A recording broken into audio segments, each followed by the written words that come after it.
Hello, everybody, and good morning. Thank you so much for tuning into the show yet again. I'm here to tell you guys that it is about time that you follow or subscribe to the show wherever you listen. I know y'all are out there listening and you're not subscribing and you're not following the show, and I don't like that kind of behavior. You guys know I'm tired of working these garbage jobs, wasting my time. The links are in the description of the show wherever you listen. All the links, all the social media links, all the different platforms. Wherever you listen, all I ask is to subscribe, to follow. Please, please, I'm begging you, subscribe, follow, and most importantly, enjoy today's episode.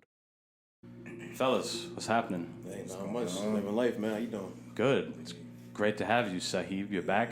Long time no see, huh? Yeah. And you brought my man Donavan. Yes, your sir. man Donavan. That's my cousin. I just met you, my bad. Yeah, man. That's, last time I was here, though, what? I'd say like a year and a half ago. Yeah. We was here, but we weren't here, you know? Now we're here. We were in the basement. Yeah. The old podcast from now, you know, you came up, got a lot more posters in here. You got the That's mic, right. you got the audio. It's a good look. Yeah, well, if you're not moving forward, You know, what are you doing? Yeah, if you're not growing, you're dying. That's what I always say. That's right. That's the best. Not Exactly. growing, you're dying. Growth. Yeah. That's the goal.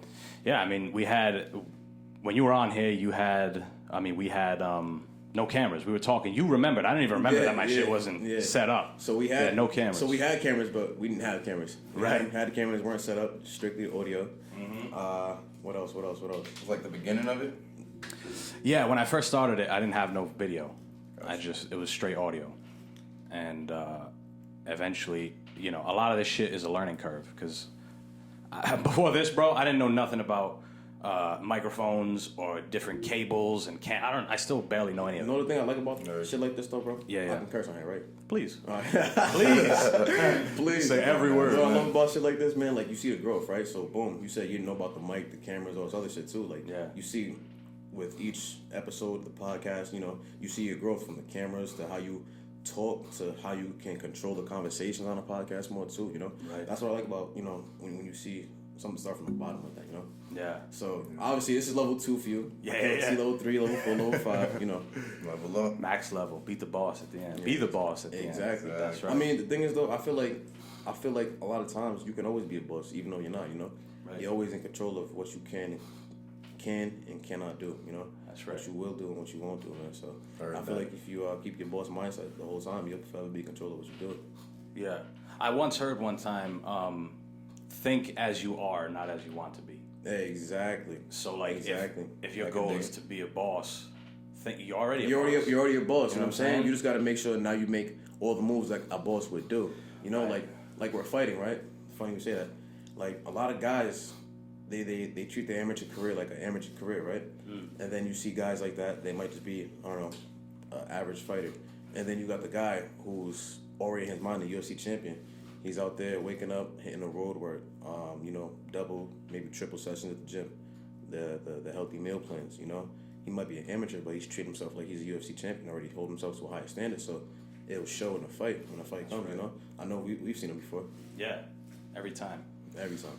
Yeah. It's once you start, don't start something unless you're gonna do it. Exactly. Like really do it. You know what I'm Right. saying? Like I've always been an advocate of living the lifestyle of whatever the thing that you're trying to do.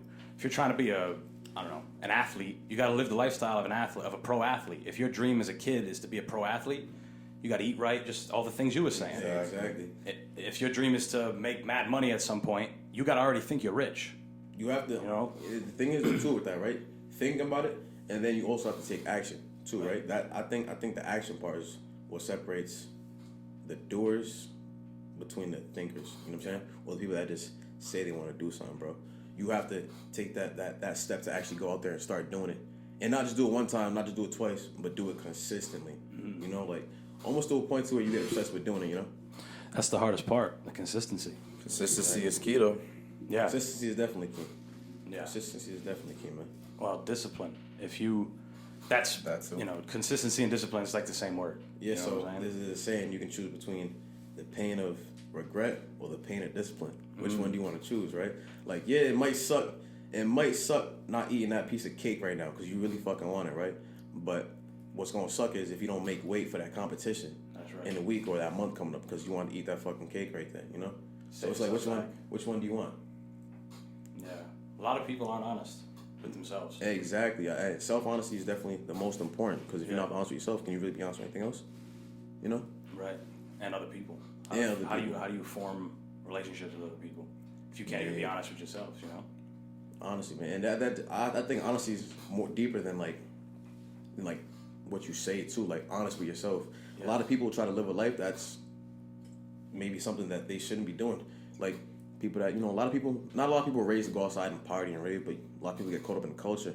Yeah. They want to go out and party, they want to go out and rave, they want to go do all this other shit. When in all reality, they know they're speaking their shit together.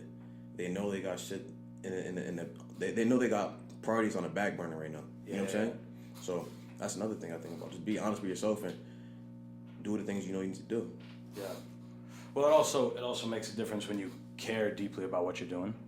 Like, there's a lot of people who go through life doing a bunch of shit for money or for some other reason that they really don't care. There's no heart and soul behind it. That's right. Yeah, there's no... When you're really behind something like that, it's almost easier for you to get up and do it. Oh, for sure. When you love what you do, bro. Like, yeah. It's like this for me, man. Like, I always say, I'd rather do what I want to do than not do what I want to do, right? So, I feel like a lot of people, they might just get content, like what you said, they'll do something just so they make money, right? But are they really happy? You got all these fucking guys on Wall Street making millions of dollars, killing themselves. Right. They got everything everybody could possibly want, right? Money, cars, drugs, women, right? But they're not happy with themselves, man. You know, so you guys gotta do what makes you happy. You know, you gotta take care of your mind and your body and your soul. You know, mind, body, and spirit. I mean, Yes, sir. if that's not intact, man, nothing's gonna be right, dude. That's right. Shit, we starting this episode heavy. Yeah, shit, man. Serious shit off rip.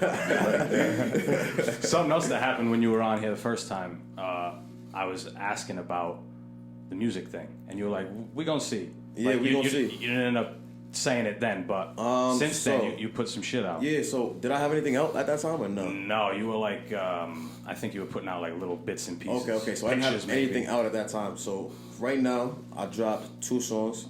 Right now, I have a song out called Don't Know.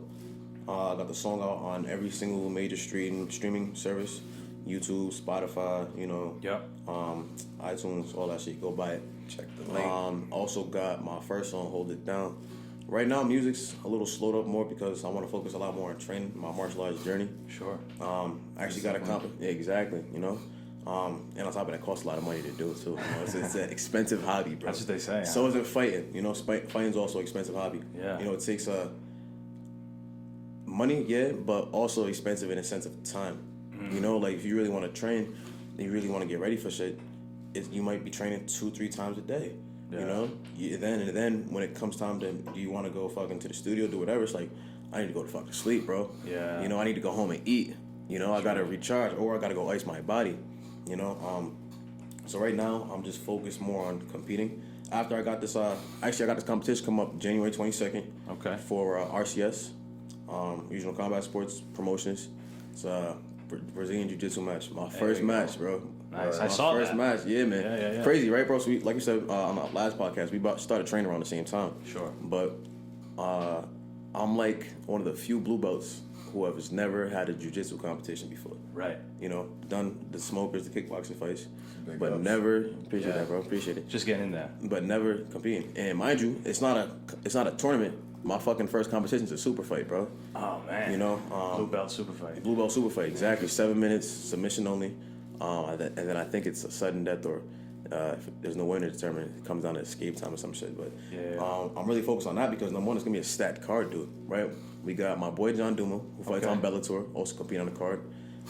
We got my boy Leon as well, competing on the card. And then we got Rob Font actually competing on that card. Rob Font just fought Jose Aldo. Crazy fight. Crazy fight. Rob Font outstruck him, I think 4 out of 5 rounds, or maybe 3 out of 5 rounds, right? And then they both broke each other's orbitals, which is fucking insane. How does that happen, bro? Aldo hits too hard, man. Aldo hits, his fucking, those leg kicks, I'm not gonna lie to you, man. Them leg kicks are fucking insane, bro. He's durable, too. Oh, super durable. He didn't even start using them until later in the fight. Yeah, it literally, you heard his corner say, I want to start going to the leg kicks now. Aldo, you see, the levels of fighters when you hear their corner tell them something, and they go out there and implement it almost immediately in a fight. Right. It shows the levels to it, Yeah. That shit's crazy. That's one of the most when it comes to, I don't know, I guess mesmerizing things that happen in sports, it's crazy when you watch a guy in a fight, boxing, MMA, anything, take what his coach says, goes out and wins the fight, Hell yeah, or wins the round or some shit. It's fucking crazy, right, That bro? shit's wild. It's like being able to take an order like a soldier, or Yeah. you know, anybody in the military taking an order and then doing that shit immediately. You know, and a lot of times, right, when you're fighting, your coach might tell you to do something. You're like, okay, coach, I know you're telling me to do that shit, but like, you're not the one fighting. You know, you're not the one in there who's doing to get his fucking head taken off. You know, your coach is like, oh yeah, step to the right and throw that punch. Be like, coach, damn, How I about don't you do know. that? How about you coming in? Yeah, exactly. Like, you know what I'm saying, coach, you do it and then show me how it's done. You know what I'm saying? Yeah, But yeah. a lot of times it takes that confidence in your skill, your training, and belief in your coach too. You know, to know if you do this, you're gonna win that fight. Well, there's two different perspectives. There's the outside perspective, and that's where most people lay, right? People who watch, they're like, oh, he should have done that, he should have done this. You might be right, but is he capable of doing it right now? Yeah, my favorite know what I'm MMA saying? casuals, just stand up, bro.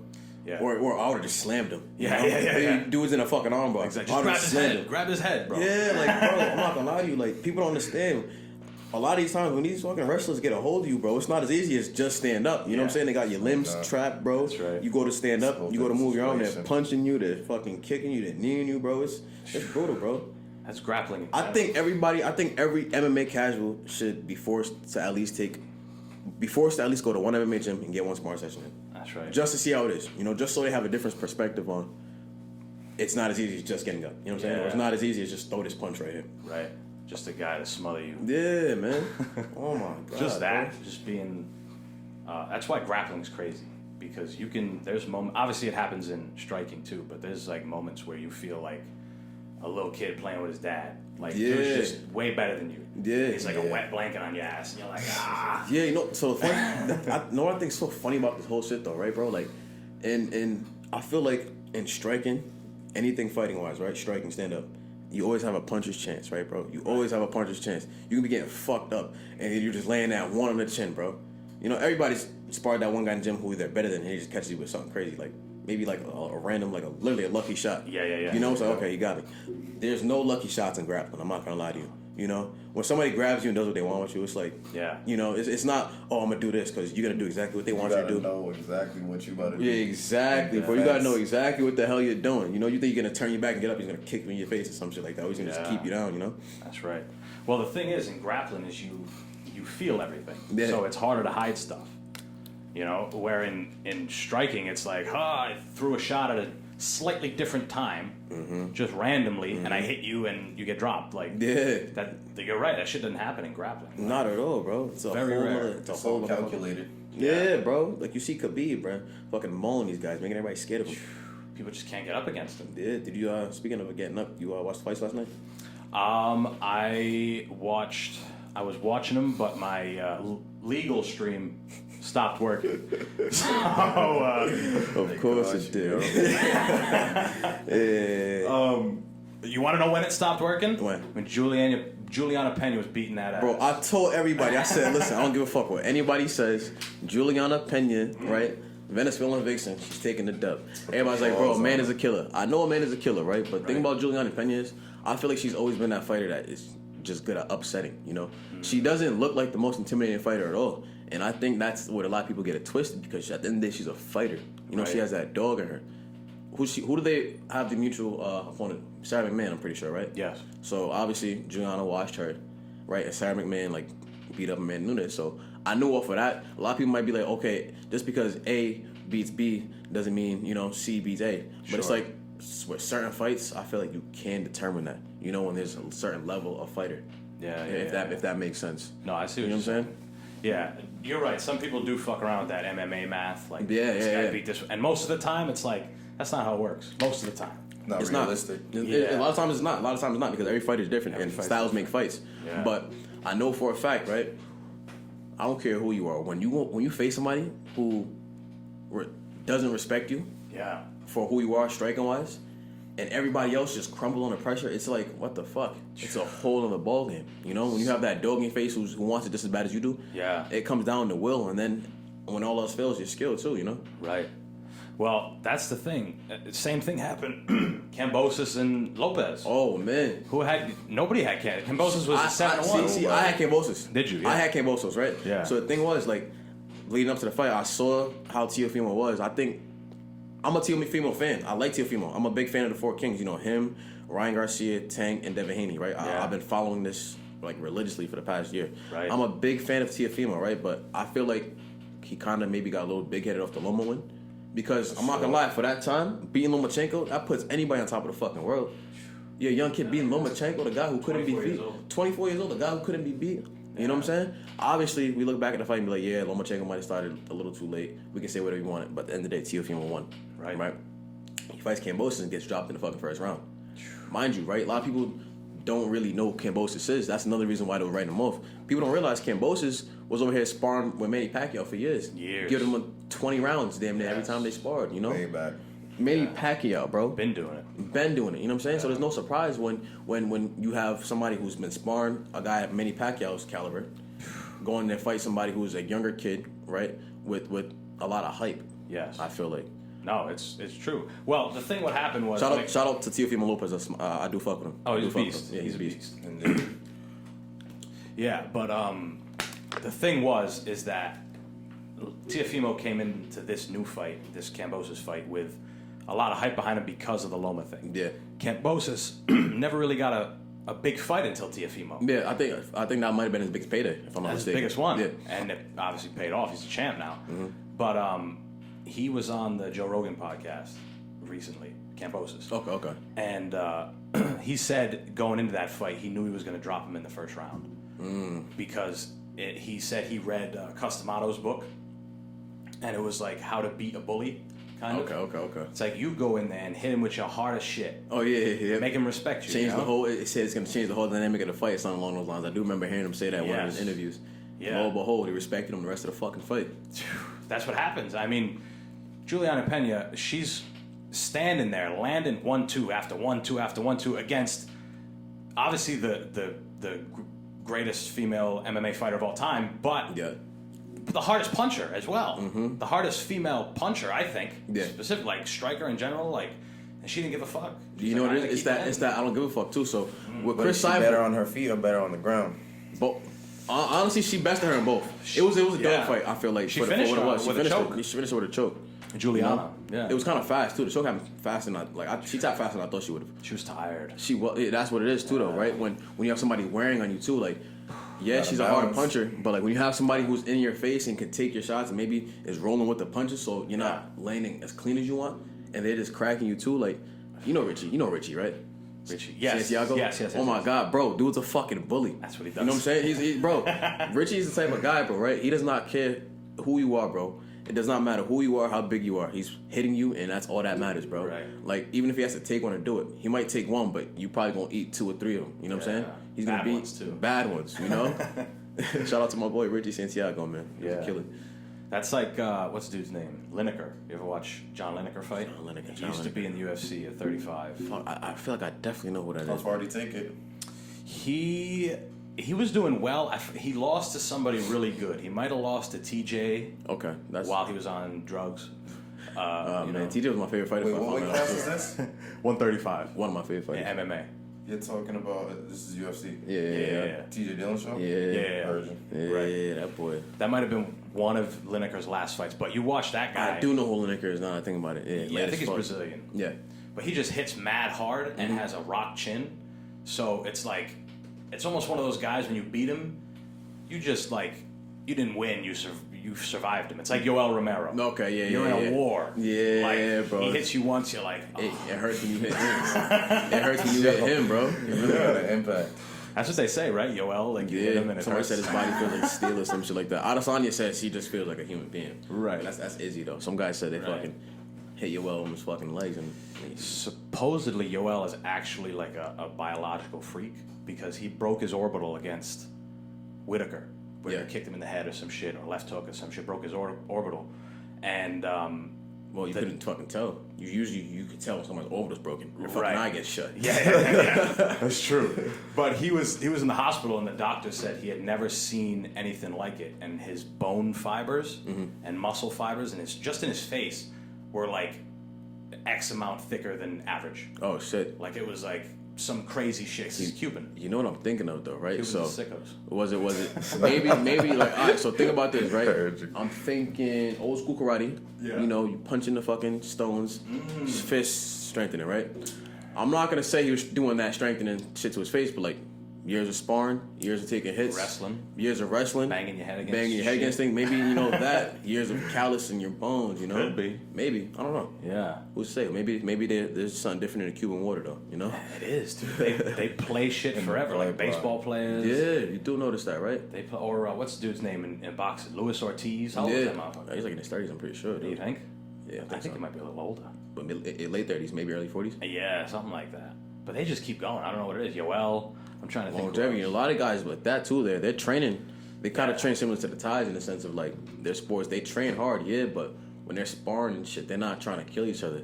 Right. You know what I'm saying? Yeah. It's almost like a playful type thing, flowy. That's the way They still throwing them though. Yeah, they still throwing them. You know what I'm saying? Makes you respect them, but it's like different I'm when not it gonna try to comes kill to you, that, but 'cause I'm they're in that I'm weight not gonna class. try to hurt you, but I'm definitely gonna try to punch you in your face. I'm not gonna take it easy on you. Sure. You know? Yeah. Well, that's the thing. It's sometimes one guy starts to. Once egos get into it in sparring and shit, like one guy gets hit once, it's like, all right, I remember that. Yeah, I'm still gonna take. Might have been an accident, you know. I'm gonna take it easy. Or maybe I stepped into a flush punch. Yes. Yeah. Maybe that was Maybe the he got case. me today. Maybe, you know. Then it starts like escalating. You're like, all right, like now I got to do something back. Because Yeah. if we're really fighting in a competition or in a real fight, it's like I can't. You got to respect me somehow. You know what I'm saying? Yeah, for sure. I mean, in a real fight, bro, real competition, I don't think 100% is ever like necessary unless you're about to fucking die. You know what I'm saying? But like in competition, yeah, like 80 to 90%, yeah, for sure. You know, you're definitely gonna try to do shit. And in the gym, though, bro, like 100%. you guys trying to learn, you're trying to work a good 30 to 40, maybe 50%. Yeah. That's ideal if you ask me, bro. The Dutch spar pretty good too. They do I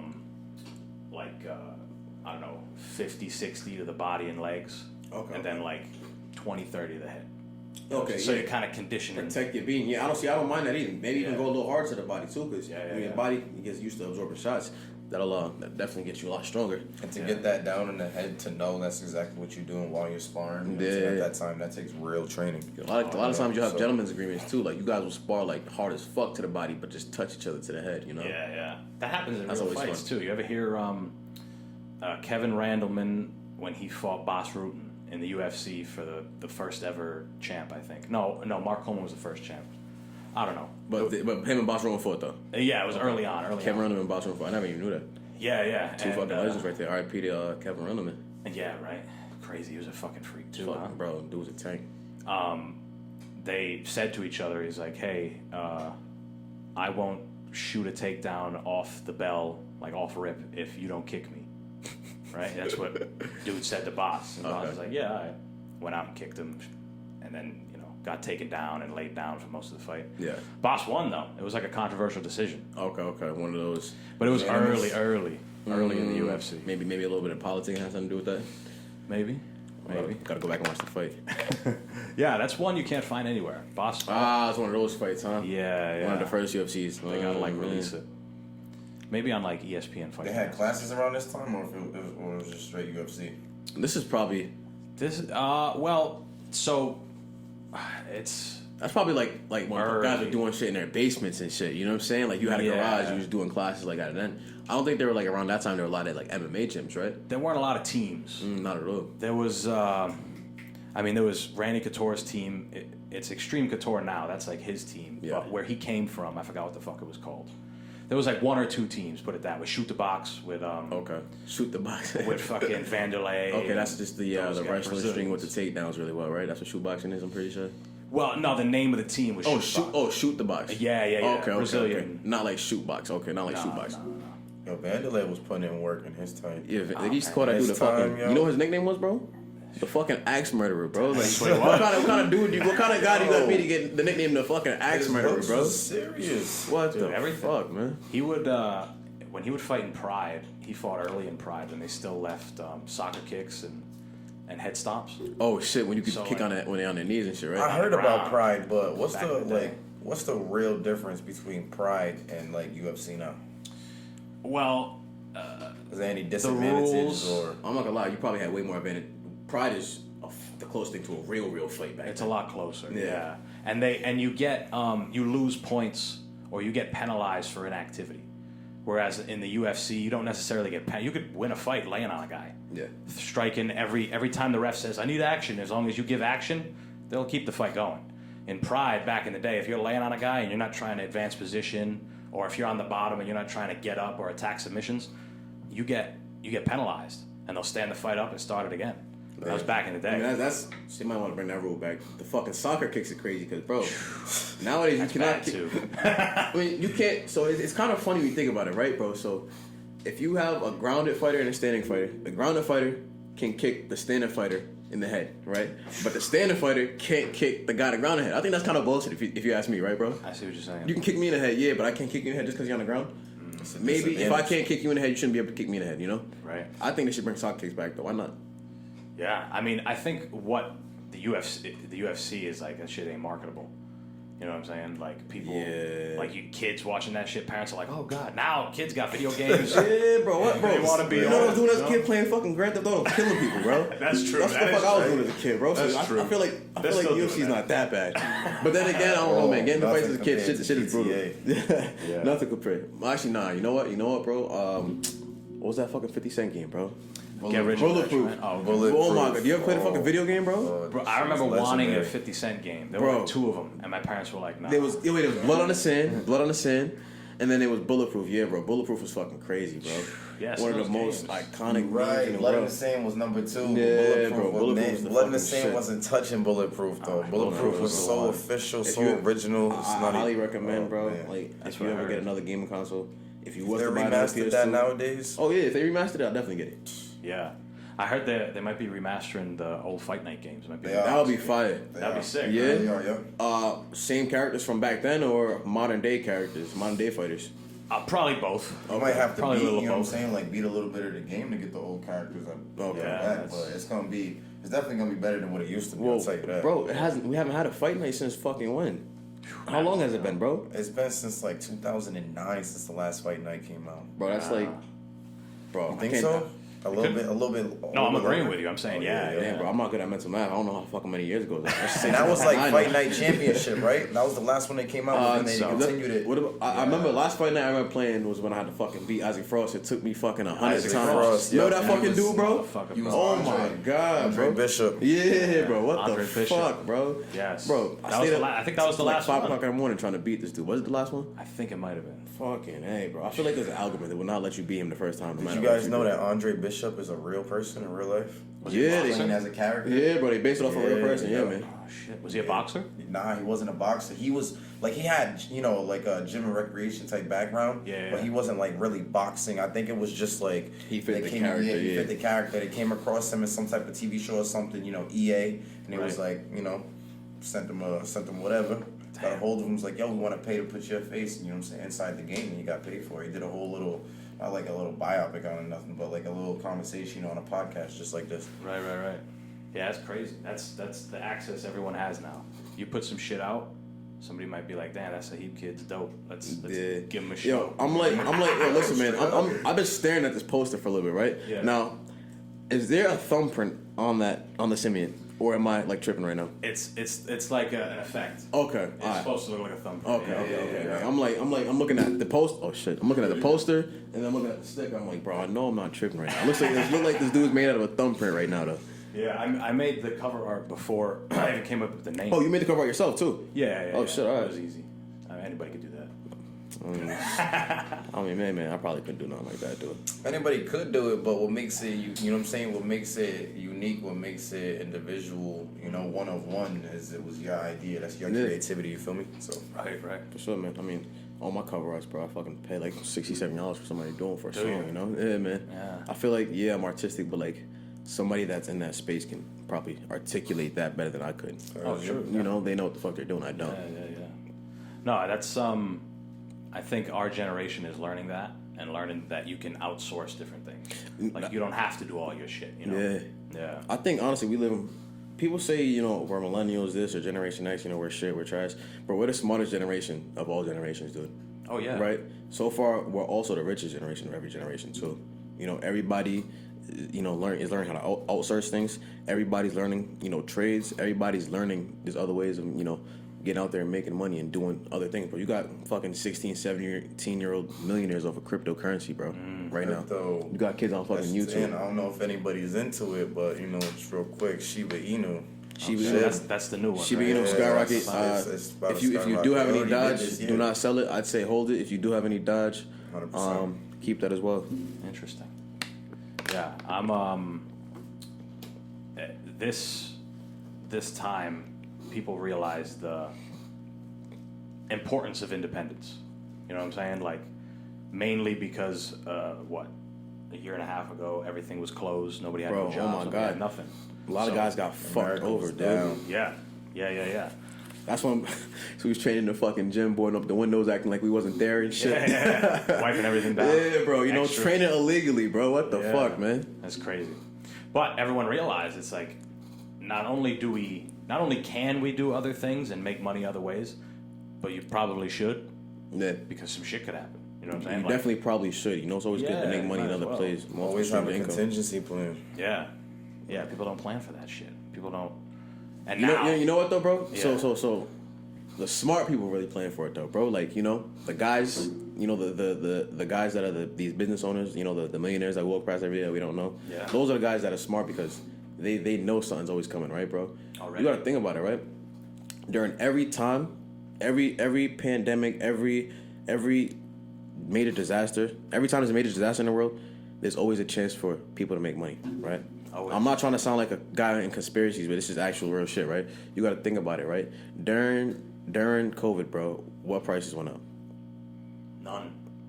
During COVID? During COVID? Shit was... During COVID, gas went up. Really?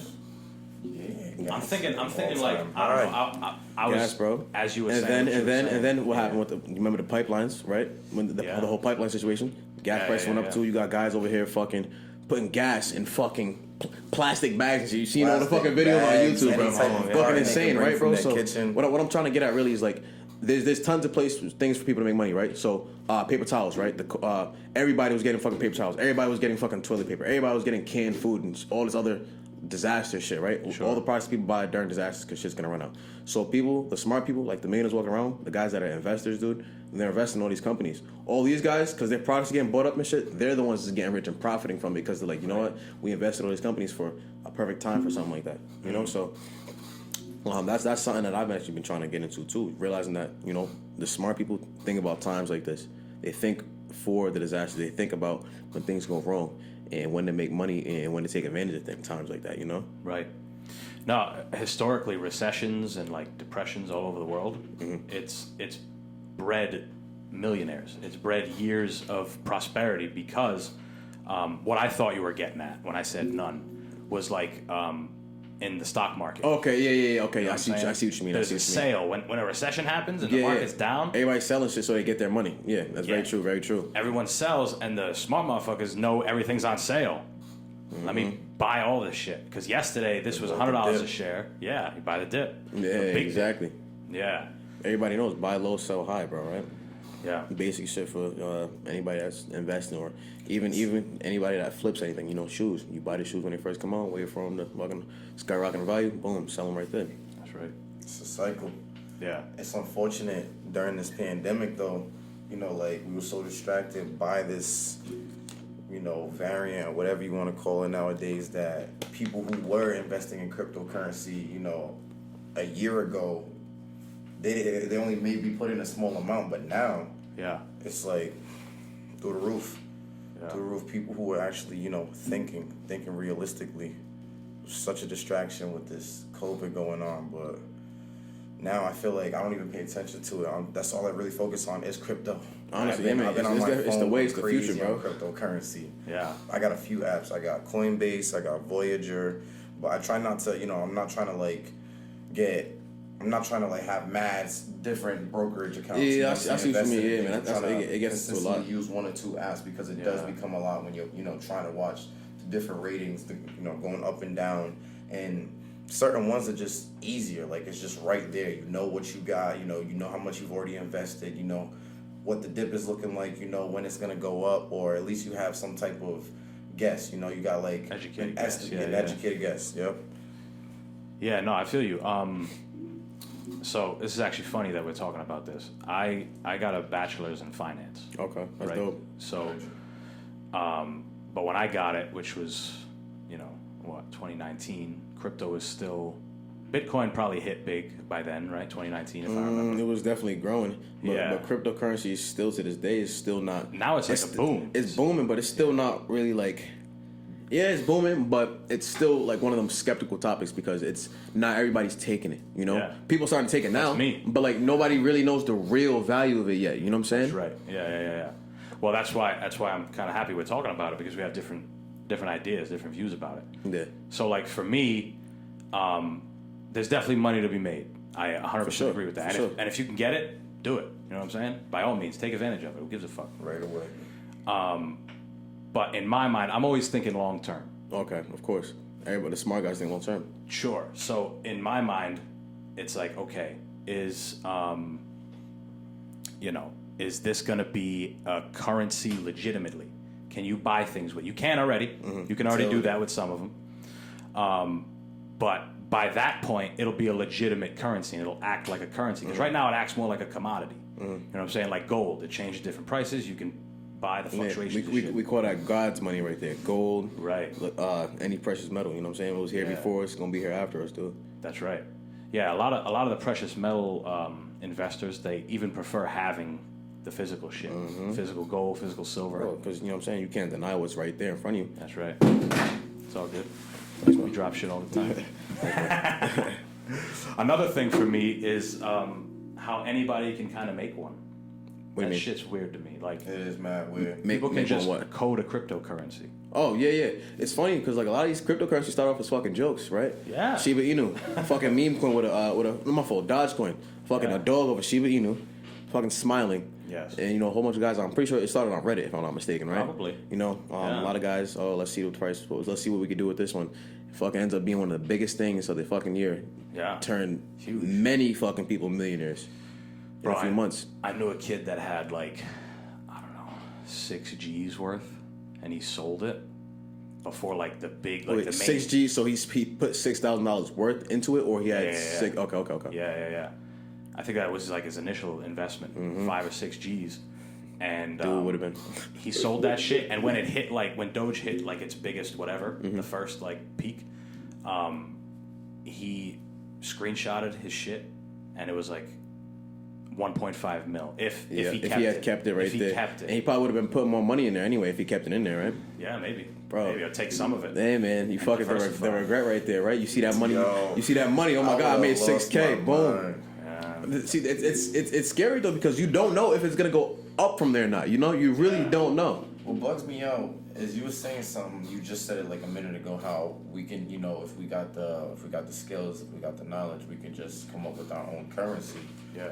My question is, when this all started, like, or even not when it all started, like even now, how are people adding value to it? Like, how does it gain its value if it's just some random stable coin or it's meme just coin like that's it's just made like up money with itself, dude, technology? right? Like it's just like paper money itself. I feel like, right? Somebody has to determine this piece of paper that's not worth the money. That's not literally worth the money. The paper that's been printed on is worth this much money. You know what I'm saying? Yeah. How much do you think the value of $100 bill really is? Like the rawest materials. What it takes to make it. You know what I'm saying? Probably like a like, cent and a half. you know what I'm saying, a cent and a half. But we say this shit costs this fucking much, bro. Same thing with Bitcoin, bro. Yeah. So it's whatever people hold its value to, bro. Whatever somebody says it is really who determines the value of it, dude. And It, that's it takes crazy. people to believe in it. It takes people to be Yeah. like, okay, this is gonna be the one that's gonna be worth this much money, bro.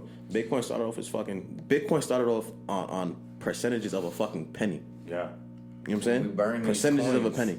When we burn these coins virtually, I still just I don't know, it just doesn't occur to me how we can just literally just, that turns into USD. Like, it turns into USD, and now we just, I mean, I'm not complaining, I'm still getting to know the whole cryptocurrency world, but Right. that main thing right there is still.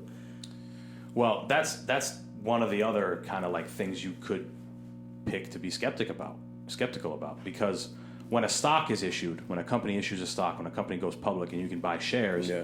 they determine the price. Of course, yeah. Based on a valuation that they've done with a bunch of different whatever. And then if they get a brokerage to say, hey, we'll sponsor you and we'll put this shit out, they get paid, everybody gets paid, whatever. It has to be based off what the company's worth itself, too, right? Yeah. Right, so the company's worth, like, let's say, a lot of companies, the average company's worth, like, what? I say a couple, like, an average company on the fucking stock market. I don't know, a couple million? Yeah. A couple $1 million. So something like that. You base the share price off of that, right? And based off of the money that's coming into the company. It's also based on, future prospect, too. Okay, future prospect. Like, if you, for example, when Uber first dropped, or when Uber was first publicly traded, a lot of its price was probably based on the fact that Uber has a lot of growing to do. Mm-hmm. And at some point in time, maybe now, currently, Uber is at a place where it's worth that much money. Exactly. You got to set it low so people believe in you at first, right? Makes sense. Just like the fucking Bitcoin thing. That's why it was pennies on a dollar first. Now look at it. Right. It's fucking ridiculous. But like, who sets that?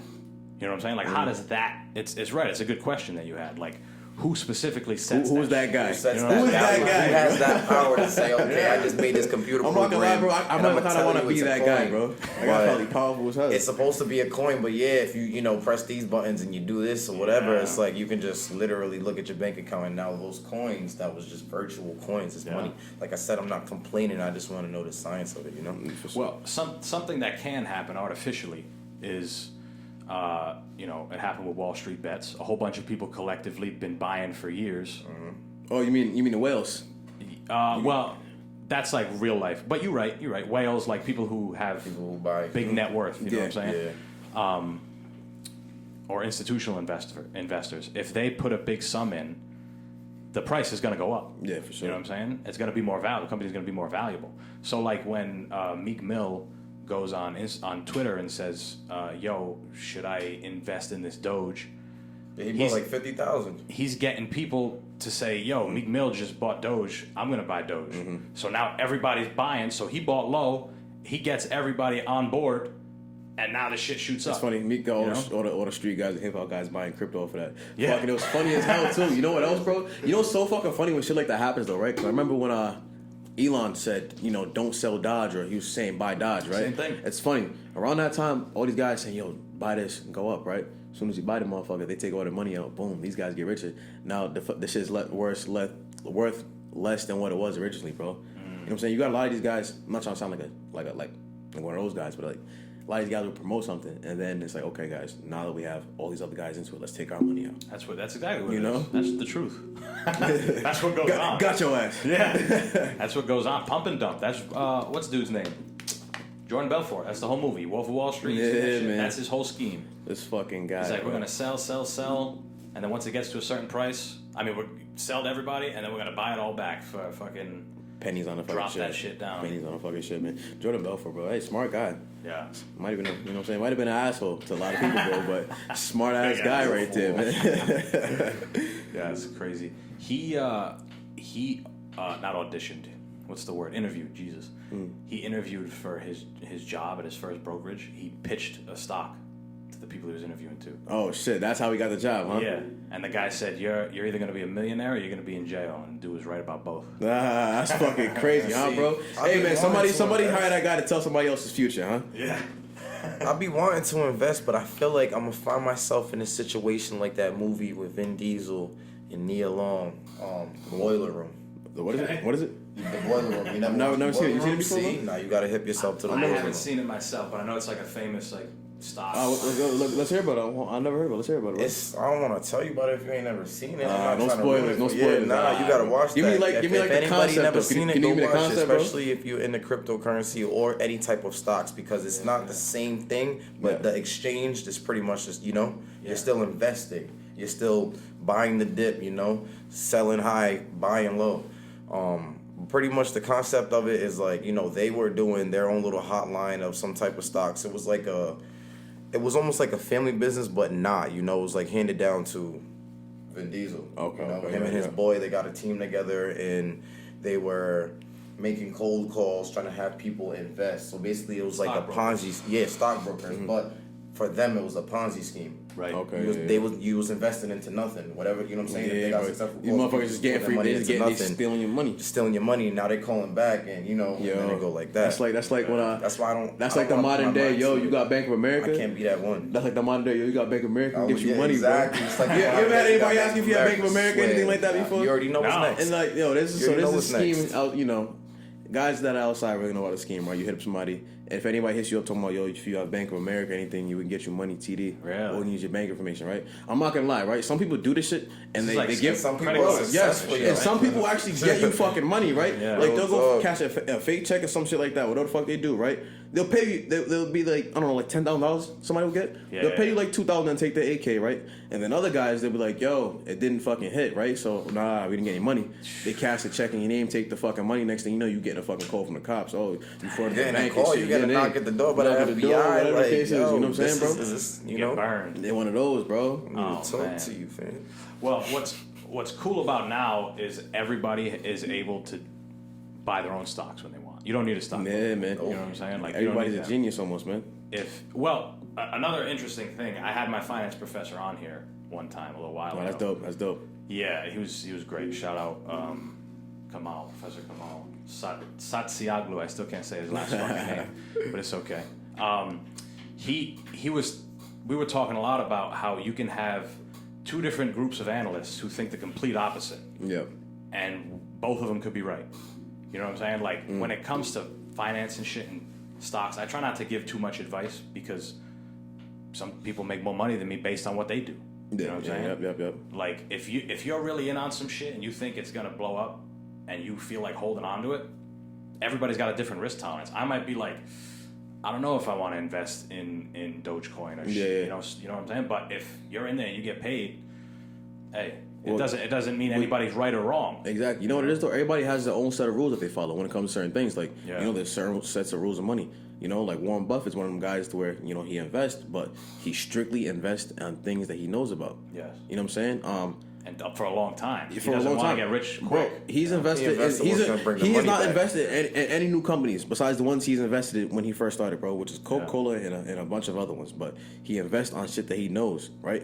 He knows for a fact. I forgot who was it, Steve Jobs or somebody. One of his best friends that died, bro. He said you should invest in this right here, right? It was some type of fucking technological, right? I think it was maybe Apple, some technology company. And what he said was, is that going to change how people chew bubblegum, right? And dude was like, no, but you should invest in this. He was like, no, I don't need to invest in it because I'm investing in this one thing and it's making me money and I know how this works. You know what I'm saying? So I know for a fact I'm investing in this and gonna make me money. I don't know about that shit. Even though it could make a millionaire, but he's more not a risker. Exactly, bro. Strictly investing on what you're doing. So pretty much what I'm saying is like everybody has their own set of rules that they follow. Just because somebody else want to invest in crypto, right, and they'll make millions doesn't mean that by not doing it, the dude's not wrong. You know what I'm saying? He just has his own sets of rules of money. Maybe he's investing his money somewhere else. Sure. You know? Yeah.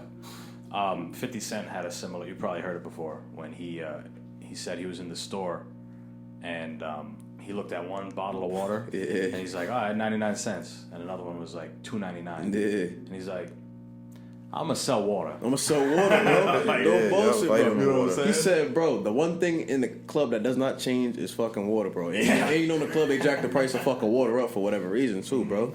You know? And you know what else about 50 Cent? Do you know about the vitamin water deal? And how he got paid because he had so many shares off it?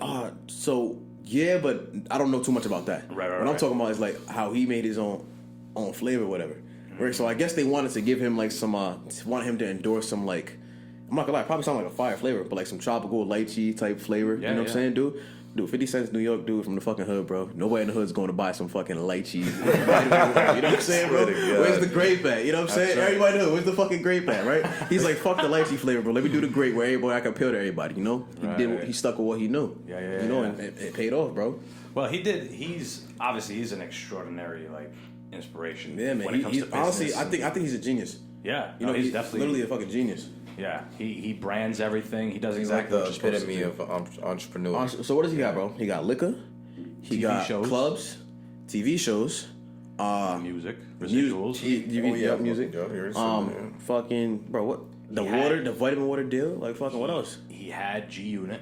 Okay, he had G-Unit, yeah. You know what I'm saying? Plus all that gear. Mm-hmm. I remember I used to have the Residuals on shirt, all the that shoes. shit. He still produces records on G-Unit Records. Oh yeah, so he still has a record label too, bro. Actor. Actor. He's acted as well, aside from producing his own show. Like, He's motherfucker about to does be in everything. Expendables 4. And he's yoked up, so he Yoked. works out like motherfucker. Bro, that's one thing too, bro. You take Does care of steroids take care too, of the bro. mind, you take care of the body, you take care of the spirit, bro, and you'll be fucking wherever you need to be in this world, man.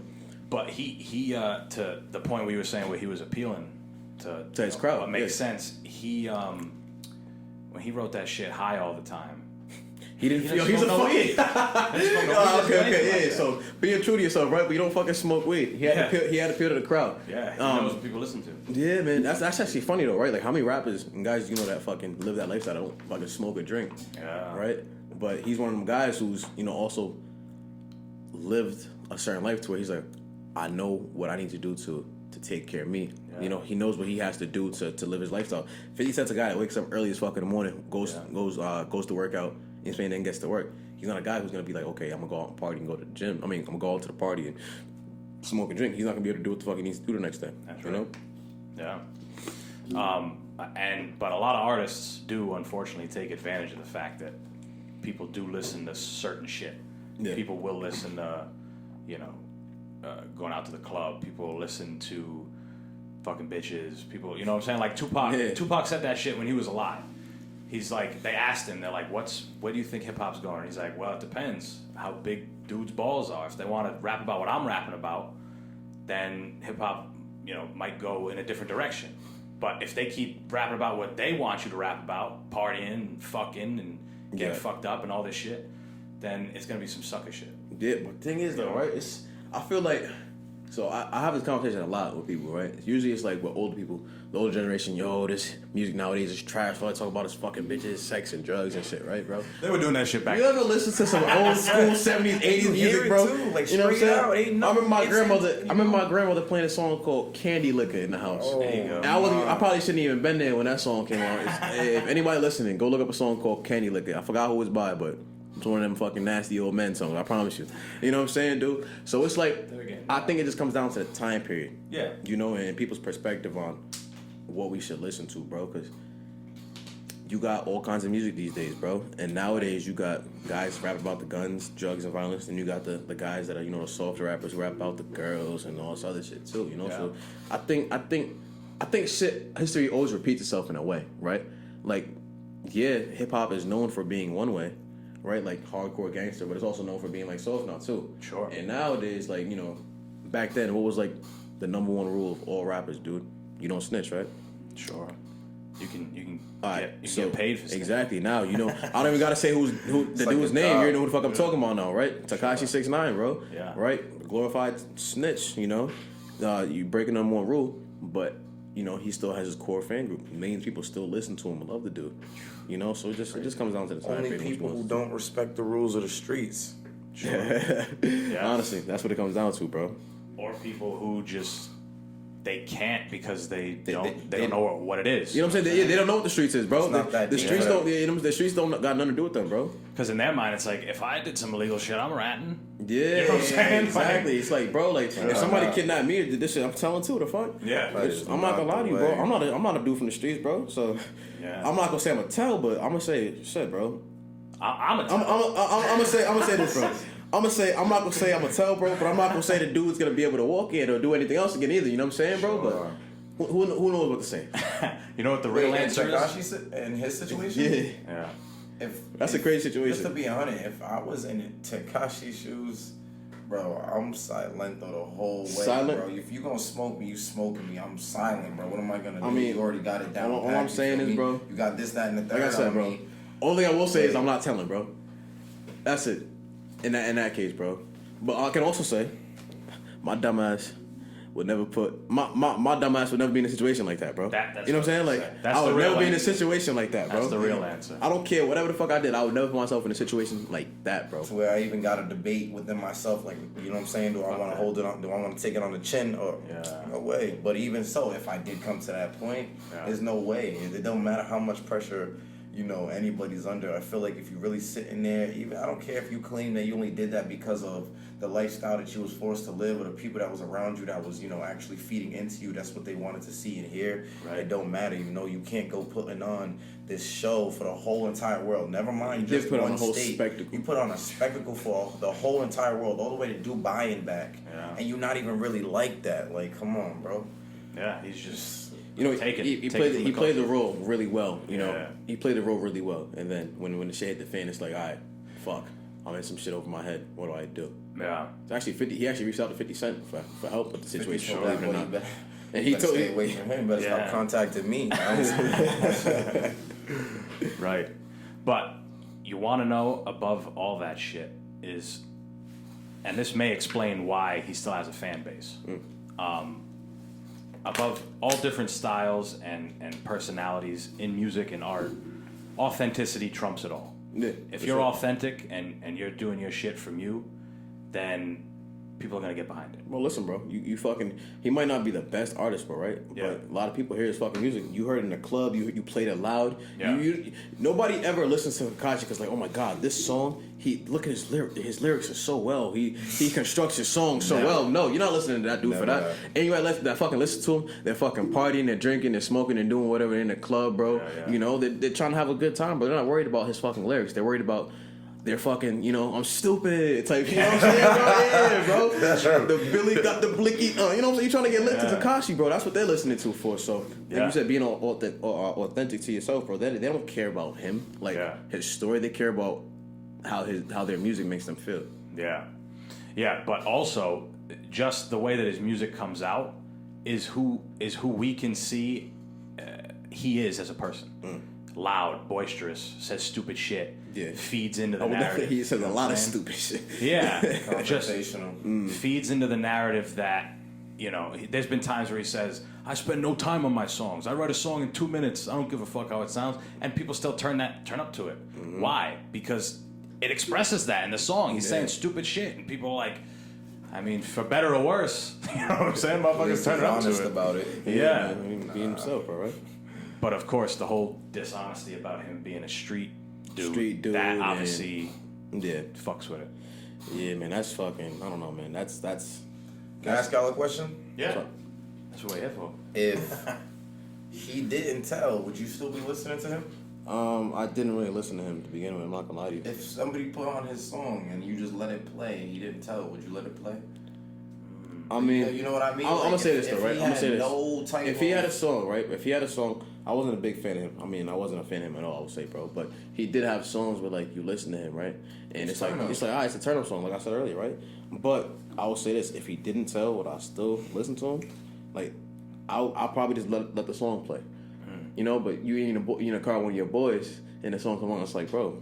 This your boy right here? You listen to this? You know what I'm saying? Yeah. Is this your king right here, bro? Right. Nah, I knew people that would listen to Billy, like, in the gym. Yeah. It's a workout song, Even now? Yeah, maybe. There might be some people who still do it. Some people who don't give a fuck. There's some people who really like that. It's like... I won't lie. I skip his... I have that on my phone, but I skip that shit every time. Now I do. Even when I'm in the gym, I'm like, he's just loud and annoying. I fell into it at first. I'm like, all right, yeah. Yeah, bro. And it's like, shit, this motherfucker Right? He was sucks. getting on songs. He was making them fucking hype and shit, After bro. that shit happened, Alexa was playing, and Billy came on. It's crazy that you said that. Billy came on, right? I said, Alexa, don't ever play this artist again. And kept it pushing like, nah, bro, I don't ever want to hear that man again. Nothing you saying is valid. Nothing you saying is plausible. You can't even, huh? Does Alexa remember that? Like, does she like, okay, yes, she fuck said, this okay, dude? got it. Swear to God, bro. I'm about to get me one of them promise Alexas, you. bro. I swear. Got her blocking guys and shit, man. Damn. What's up, man? What's up with you? What's new with you, Antonio, man? Oh, man. Same shit. Doing this. I'm back on a stand-up stage. Okay. I was doing stand-up comedy for when I was 19, and I stopped doing that shit because I have this PTSD story that I always tell people. Is it like a bad experience? Yeah, terrible. But it's also the age I was at. I was like 19, and like when you're 19, you have like kind of an inflated view of everything. Yeah, kind of, you know what I'm saying? The You younger you are, the more inflated the your more view you is. think you know everything, right? Yeah. But I went up there and I did a show in front of the most amount of people I did, and I did terrible. How many people do you think it was? Bombed. Maybe 100 people. Okay. Which is, pretty decent. Fucking talking in front of 5 people sometimes you gotta present something. It's like, what the fuck, So Yeah, I know the feeling. But I stopped for like 5 years. Okay. So you just let that. I'm back into it now. There we go. Because it's really the podcast. Because I feel comfortable. This shit helped me like. Usually get better past it. Yeah, but it's also like my speech. I'm better at talking. Yeah. Okay. I'm older. I got more shit to talk about. Honestly, that's the thing about being on a podcast too, right? Like, I feel like communication is one of those really lost arts. Nowadays, I think social media and all these apps on our phones are one of the biggest reasons because it's so easy to talk to people now, right? You don't gotta get over those fucking butterflies of approaching a girl because you can just message her online now and just hope she opens fucking answers. Like true. A lot of things, like you send text messages, you send emails. You don't have to do a lot of these face-to-face interactions no more. There's no effort. You know what I'm saying? There's this. It takes effort to really have a conversation and engage with somebody. Dude. So doing a podcast, being able to talk to people, engage people's personalities, engage people's reactions. And now when you're in the crowd doing it, you probably get a sense of, okay, yeah, they love this joke, or all right, let me move to a different joke. You know what I'm saying? Or some shit like that. Yeah. No, it's definitely it's a good way to put it. Conversation is like a lost art. But people who, first of all, you can work on it. But there's something I say. Me and my brother, we got an advantage because we got old parents. Right. My dad's like 62. Okay. And my mom's like in her late 50s. So we got like those old school ideals. You know what I'm saying? Like, you got to talk to people. You got to look them in the eye. You got to shake their hand. You got to have a first impression. All that shit. Okay, yeah. Parents nowadays kind of overlook. Bro, I always told you when I fucking saw you, like you had like one of those voices. You know what I'm saying, dude? Like you just seem like you good at fucking talking to people, bro. Yeah. Well, it's I mean, for a while I didn't see that. You know what I'm saying? It's just like, someone tells you you're good at some shit, and you're like, yeah, whatever. Yeah, whatever. Yeah, we talking. Like you'd be good at doing this. You know what I'm saying? Bro, low key. That's kind of how I walked into a gym, bro. You look like a guy that can box. You got long ass arms. You got this. You got that. Exactly. Sometimes you just gotta give shit a try and see how it works out. Honestly, bro, it takes a little bit of confidence to dive into it, but once you do shit and you see potential in yourself, bro, I think that's the key. Once you can see it for yourself, bro. Yeah. Well, that comes with momentum, but I don't think people like being beginners and stuff. But I think that being a beginner sometimes is the most beautiful part, right? Like, it is. That's where all the excitement comes in, bro. Let's like be honest, bro. When was the last time you did something for the first time? You know what I'm saying? When was the last time you did something for the first time, bro? It's true. And that feeling of being able to, okay, yeah, I'm doing this. And when you're first learning something, bro, when you're first learning is when you learn the most because you're absorbing everything. You're paying attention to do it the most. Yes. You haven't developed a skill to do shit without thinking about it yet. You know what I'm saying? Like, you said you majored in finance, right? Yeah. So I'm pretty sure you've had to fucking learn how to read documents and shit like that. Yeah. It's like documents before, if you looked at, you're like, what the fuck is this? You know what I'm saying? But you got the skill. So now instead of looking at shit filling out, you already know what comes next on this line. You're filling it out without thinking about it. Same thing with anything else. When you're a beginner, you get to learn and experience things. So I like to take my time with the beginner stage. I like trying new things. Oh, definitely. One thing I actually want to try myself, bro. People might laugh at it, but I want to go to a paint and a wine and paint. Wine and paint. Yeah, bro. It's a little date night idea right there. Yeah, bro. Go. That is a date night idea. I've never. Are you a wine guy? Yeah, bro. Actually, I am, bro. I like the reds, bro. There you go. I like prosecco, kind of sort of, bro. Nice. But I do like Moscato. I'm a big Moscato. You like Colorasi, bro? Colorasi. I like Barefoot and this girl put me on what's this shit called? Sutter Home. Okay, Sutter Hill. What is it? Or is it Home? It might be Home. Barefoot, and then Sutter something. Sutter Home. It is Sutter Home? It's like Sutter Home, something like that. Yeah, bro. Yeah. But and then another one too, I forgot what it's called, but shit was fucking fire, bro. Honestly, wine drunk, way better than any other kind of drunk, bro. It's nice. You're sipping it slow, so you actually get to, you actually feel the alcohol creep rather than, you drink and you just get hit and you're fucking drunk now, Yeah, you get cracked. I like to sit down, vibe, talk, relax on wine. You know what I'm saying? The good thing about the Colorasi is you get a gallon. Yeah, bro. And you get the little handle and shit too. Yeah. Shit's sick. Yeah, I'm Italian, so I know a bunch of people that make their own wine, so they keep that shit. And bro, they just fucking. If you know anybody locally, bro, anybody make any Moscatos or anything sweet, bro, that's what I was gonna say. Have you ever watched the process? Have either one of you guys ever watched the process? I've watched I've been on YouTube, seen like videos of some people that go pick the grapes and they'll fucking get like a big ass bucket and they'll put the rubber boots on and stomp the grapes and press them. Shit. And then I seen like a stone grind where they just put the grapes in and they fucking like it's a mill and they go around and they squeeze the grapes and they go ferment it and shit like that. But I actually want to go to a vineyard. I actually want to go wine tasting too. You know, another great date night I did, bro. I went wine tasting in Italy. This motherfucker, bro. Oh man, he said, I went wine tasting in Italy. It's not as cool as you think. Really? Well, I'll tell you why. It would be cool if I was old enough to drink. What the fuck? Huh? But wait, isn't the drinking age 18 over there, bro? It's 0 in Italy. But I was with my grandmother, so she was protecting me. You know what I'm saying? What? So there's no drinking age. There's no drinking age in Italy. So I could be. So you're telling me I could just be 14, drinking, just chilling? I could. Yeah. Is there a purchase age though? Is there a purchase age? Oh, what the? No, fuck? you can go to a bar. Walk into the liquor store. Oh my god! And grab a bottle of wine. Yeah. Holy my shit! Dude, I went there. I mean, it would have been when I was young. Let's go to Italy, bro. Fucking nice. When I went, I was I think 16, and my brother is 7 years young, so he's 9. Okay, right? okay, He would have been 9. So we met my cousins and shit, and we were eating, and they're like, "You want beer, fucking wine, anything?" And I'm like, "I do," but my grandmother, you know what I'm saying? Grandma watching. Yeah, of course. But I will say, going to a winery, like just being there, even though I was a kid and I couldn't drink, it's dope. It is dope. Did you guys eat off any hors d'oeuvres off a charcuterie board? No, but that's really a good way to I'm do not it. gonna lie, bro. That's a Fucking, good way to do it. I'm one of them guys, man. Give me some wine.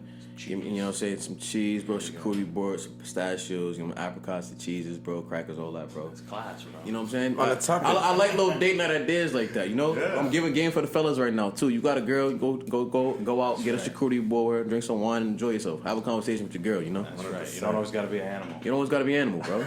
Slow it down. On the topic of alcohol, Yeah. since we're talking about it, you know, I know, you know what I'm saying, you feel like the wine drunk's better than actual liquor, but if We have a you bad had night a over number liquor. one, like if you had like, you know, because there's gin, there's whiskey, there's cognac, there's rum, there's vodka. Cavassier. You know what I'm saying? Like, He said the vodka. Yeah, like so, you know, like out of the different type of liquors, Yeah. and a wine on that list too. What would you say is your number one and your number two? I'd probably go. So I don't drink beer at all. Okay. I Yeah. rarely, yeah, I not forgot a about fan? beer. I forgot. I about rarely drink beer. I'm not a Okay. huge fan. They're in there for people. I'll say I'm a fan of sours. Yeah, those are nice. If I had to drink them, I like those. Those for the podcast members, bro. Yeah, if you want one. Shit, bro. Shit, I don't care. There's ciders in there. There's Yeah, the cider. Bud Lights. I'm a big fan of cider. Pass me I some, don't bro. drink it, but I'll take it. Listen, bro. Listen. I'll say this, right, bro? My fault. Finish with what you're saying. So you don't like the beers, but you Yes. have the. Well, yeah, that's all for everybody else. I don't, you know. Shit, man. Plus, my girl got some of those, so it's like You gotta. the ones in the door are like ciders, You let me get that Truly. and then there's Trulies, there's Bud Lights. I'm a Truly fan. Yeah, a lot of people like the Trulies. I don't love the seltzer, but take them. My boy, bro. No one's drinking them except for the guests. All right, man. Appreciate it, man. So you say you don't like. I'm the not a big beers. fan of beer. Okay. But number one, You think it's filling? a little bit. Yeah, definitely. I don't like how I feel. Same thing with the seltzers too, but it's just water, so it dissipates. Yeah. I don't know. Plus, I'm always, even when I'm drinking, I'm a little health conscious. I don't know, Okay. beers, you keep pounding beers, you're like, Yeah, you feel like Fat shit a ass little bit belly and shit. bloated and shit. Okay. Yeah. Number one's probably whiskey for me. I Okay. love whiskey. What kind? For real. Irish whiskey's nice because it's light. Right now, I got some rye whiskey. It's a little sweeter. You try Wild Turkey? I haven't. No, I got Redemption. I heard it's all right. There's all the finished ones are behind you. Okay, There's a bunch so of we them got- over there. Oh, we got the JD. Beef Eater's good. That's the gin. Don't try and play me. Don't try and play me. Major pull. Major pull. Don't try and play me. I'm all there. Yeah, but Jack Daniels got to be my number one. I don't know why. JD like the Jack. Daniels. JD's good, bro. It's sour though. Like it got a little bit of that sour taste. So I wasn't Sure. ready for it first time I had it, but I'm a fan of. Jim Beam. You like Jim Beam? Jim Beam is up there too. Okay. Interesting. So whiskey and what's your number two? Number two is probably gin. I Okay. like gin drinks. Yeah. What about you, bro? Yeah. My So we got number whiskey one- and gin. My number one. My number one is rum. I ain't even gonna hold you. Yeah. Rum. Give me Spiced some or like- Superior Bacardi at any point in time. I'm cool. Is that spiced? That's it's not spicy. No, Okay, that's yeah, superior. okay. That's I like like the light 40%. rum. The light rum? Okay. Everything okay. else in Bacardi is like 35%. I don't know if people know this, but like the flavored ones are 35%. But Yeah. superior straight is always gonna be a high percentage. Okay, yeah, It's because like they that's like the Bacardi. Is that 151? What, Bacardi? Yeah, because I know because what you're 151s is they be talking using to about, light shit I on know fire, exactly bro. All what your you're flaming talking drinks about. has that 151. Yes. All right, so you like rum, and then what's your number two? My number two is whiskey. Yeah. My number two is whiskey. Okay, man. Rum's always gonna be my number one. Two But darks. if I'm going dark, I'm going straight to whiskey. Right. So I'm gonna be honest with y'all, man. Like, I'm not gonna say I don't like beers and shit. I'll drink a beer every once in a while. Every once in a while, if I'm at a fight at an event, you know, I'll have a beer too. But like, if I'm sitting around drinking, I'd rather drink a seltzer because I'm like, all right, I can move with it still. Yeah. It's kind of filling because it has the bubbles, but like, it's mostly water. You know, I'll be fine. I'll go take a piss and I'll be fine, bro. Sure. You know what I'm saying? And I'm not gonna be all dry and hungover feeling the next day because I'm kind of hydrating myself low key with a seltzer. It's true. But I say my number one, right? I used to be a Henny drinker, so I used to be the dark shit. But after a while, man, I just feel like when you drink something for so often, you know what I'm saying, you start to know the taste of alcohol, you start to develop your preferences, right? Sure. You start to realize maybe that fucking Hennessy I've been drinking this whole time is really not that good of a fucking drink anyway. You know what I'm saying? It's just trash.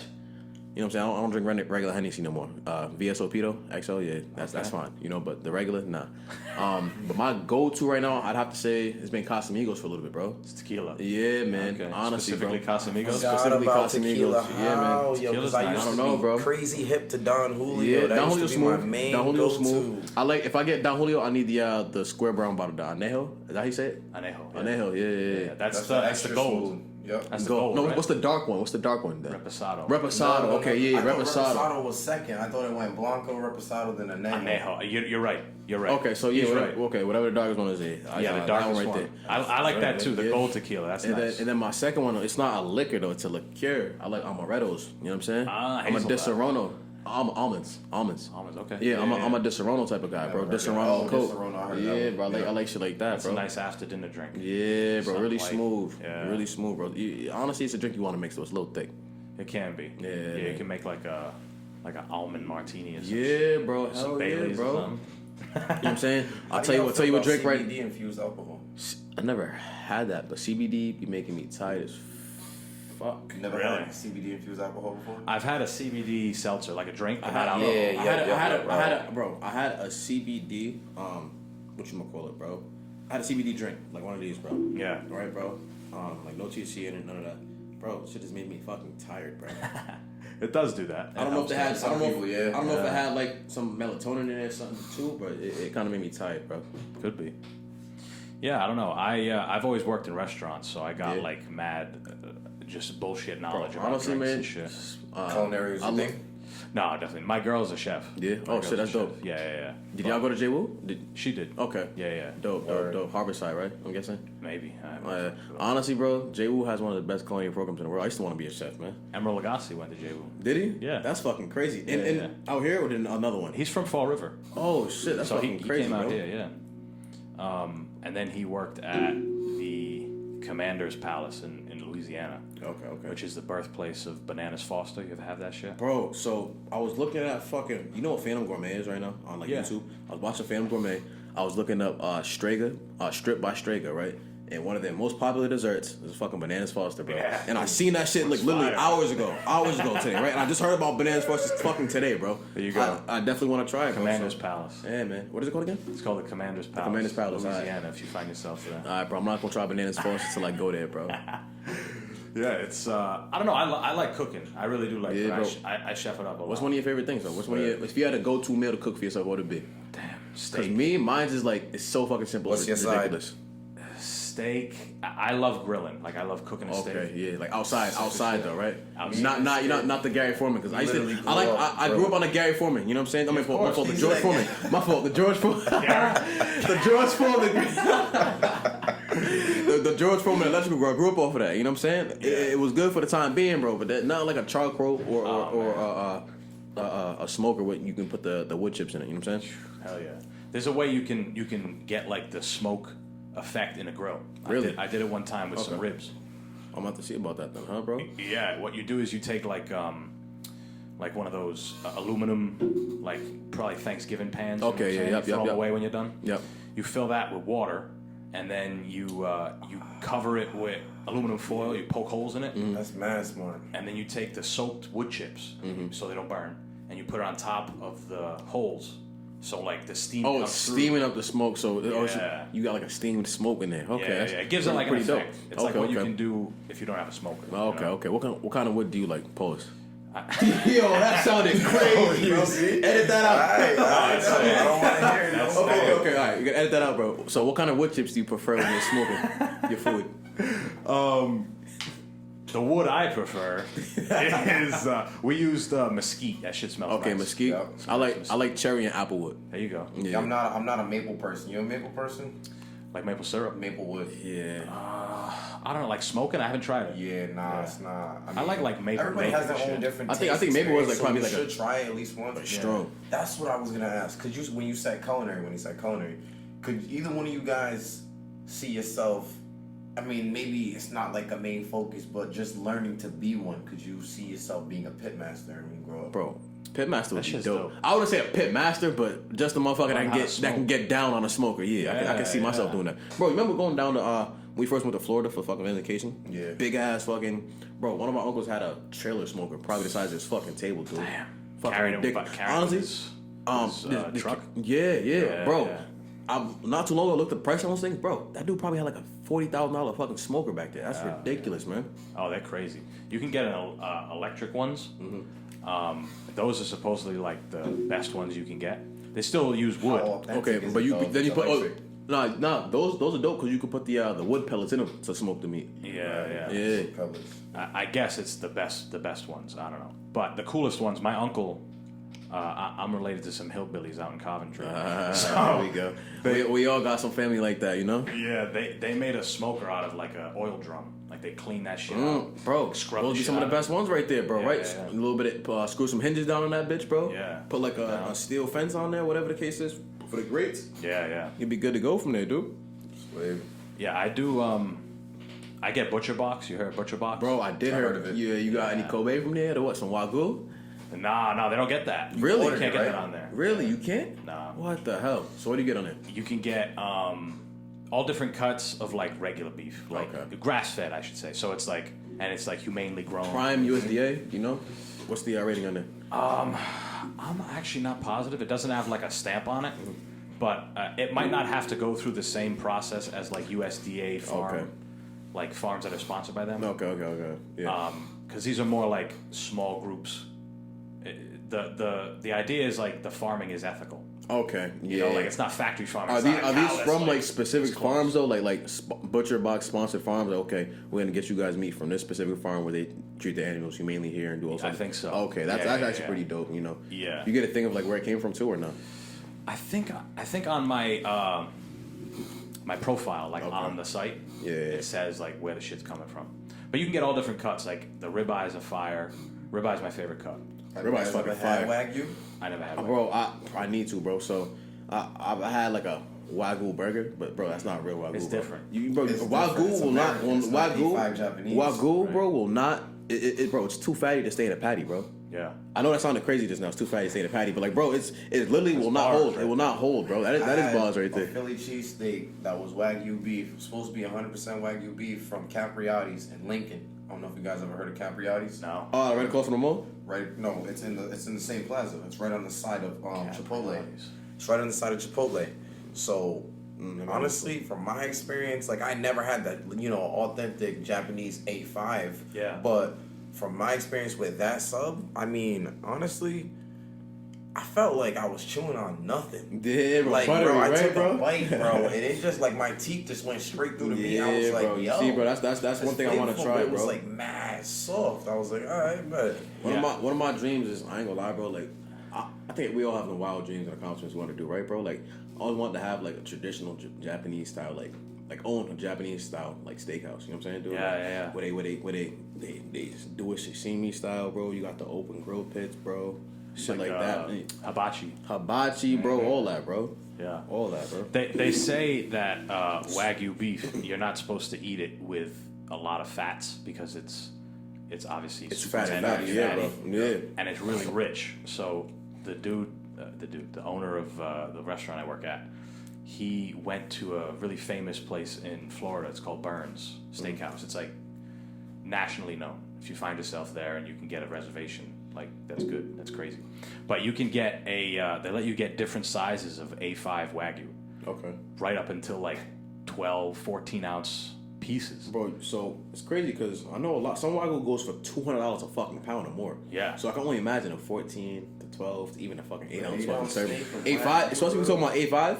Yeah. No, it's legit. We talking about, yeah, that's fucking crazy, bro. Yeah, You see, there's a difference between Japanese A5 and American A5. Thing is, bro, Right. American A5 right now is not the same way It's 5 not though, at bro. all. It's not even the same type of grade. Like it's A5 in to our specs, but Japanese A5 is like, bro, an 8 ounce steak of Japanese Wagyu A5, bro, is like 200, like you said. I don't know. You said 200 a pound. I don't know where you heard that. But that little steak right there on that place, like $200.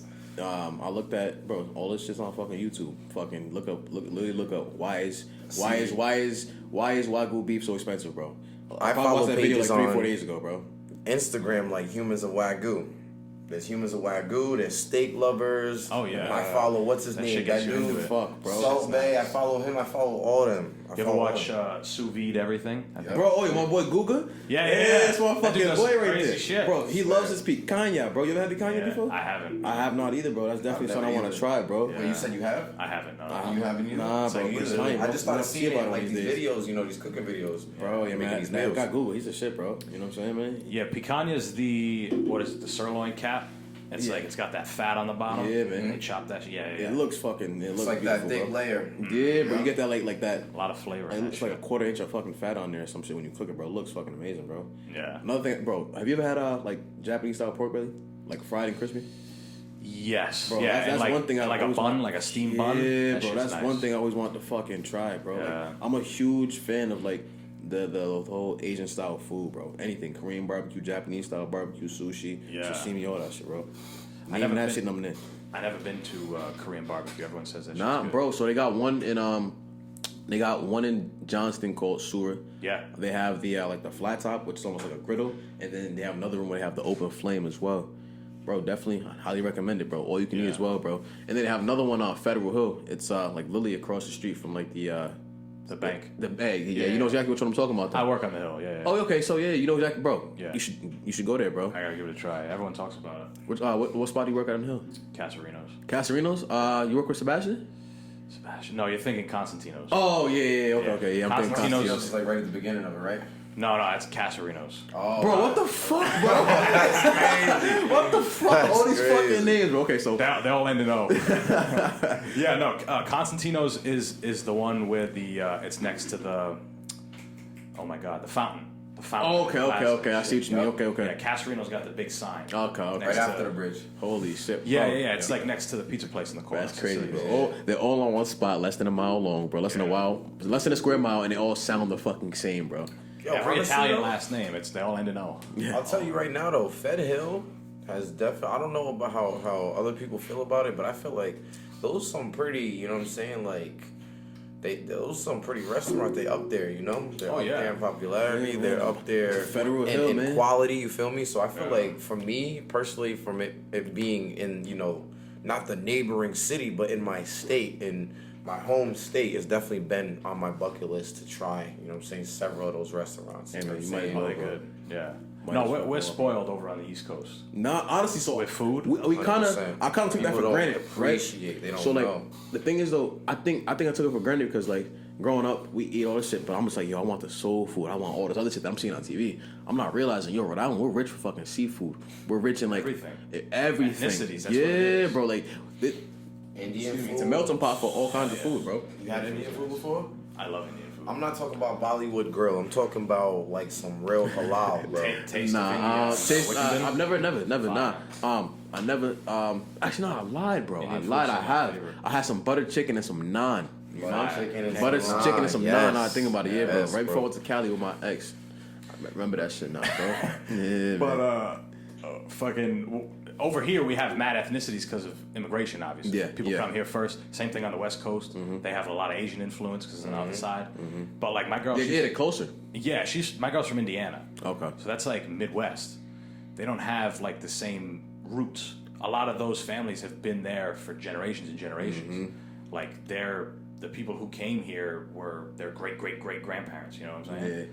So the culture's different. We're spoiled. We get to have, you know, Italian, Portuguese, Indian, Caribbean, all different kinds of food, all different kinds of Spanish food. Yeah, you know. So honestly, you know, I didn't even think about it like that, bro. All these other places like that are in the middle of nowhere, just big ass open like places where there's nothing but grazing lands where everybody knows everybody. You know what I'm saying? Yeah. I'm not gonna say like, what am I gonna say? Like there's certain communities where, you know, there's not much integration. Not a lot of cities where people are moving into, bro. Yeah. You do get that. You kind of don't get spoiled because nobody's coming in here. You're not exposed to a lot, bro. Yeah. Everybody kind of has the same shit going What's on. your favorite kind of food, bro? Since we're on the fucking topic, bro. Oh man, like ethnic food. Yeah. Shit. Oh man, that's tough. I mean, I don't want to say Italian or Portuguese because You are Italian, so yeah. I don't know. I really like Hispanic food. Okay. Like, Spanish food's fire.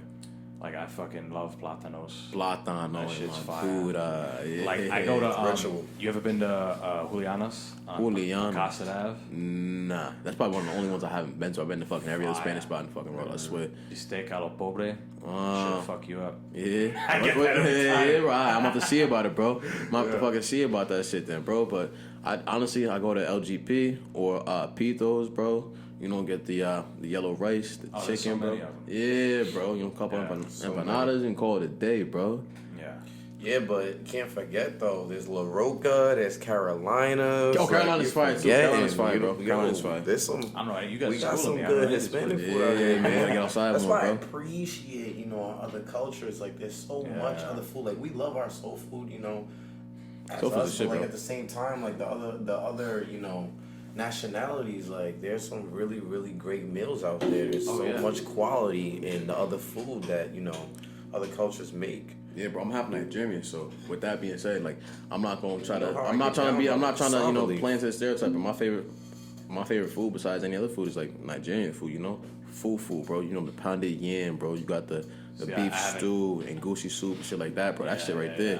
That's like a lot of people. They might try to be like, yo, this shit's gross, but you know, I don't know why. People, you got to develop that palate for it. You know what I'm saying? Like, you have to be able to experience spicy food, bro, and be able to taste, you know, shit that's really seasoned, bro. A lot of guys, and I used to, you know, they don't have an adaptive palate, bro. They don't like spice, bro. They think ketchup or mayonnaise is a seasoning. Or you they know, think bro. some Cajun spices, you know You know what I'm saying? Like, Think that shit's spicy, bro. Like, you gotta have a developed palate for this shit, bro.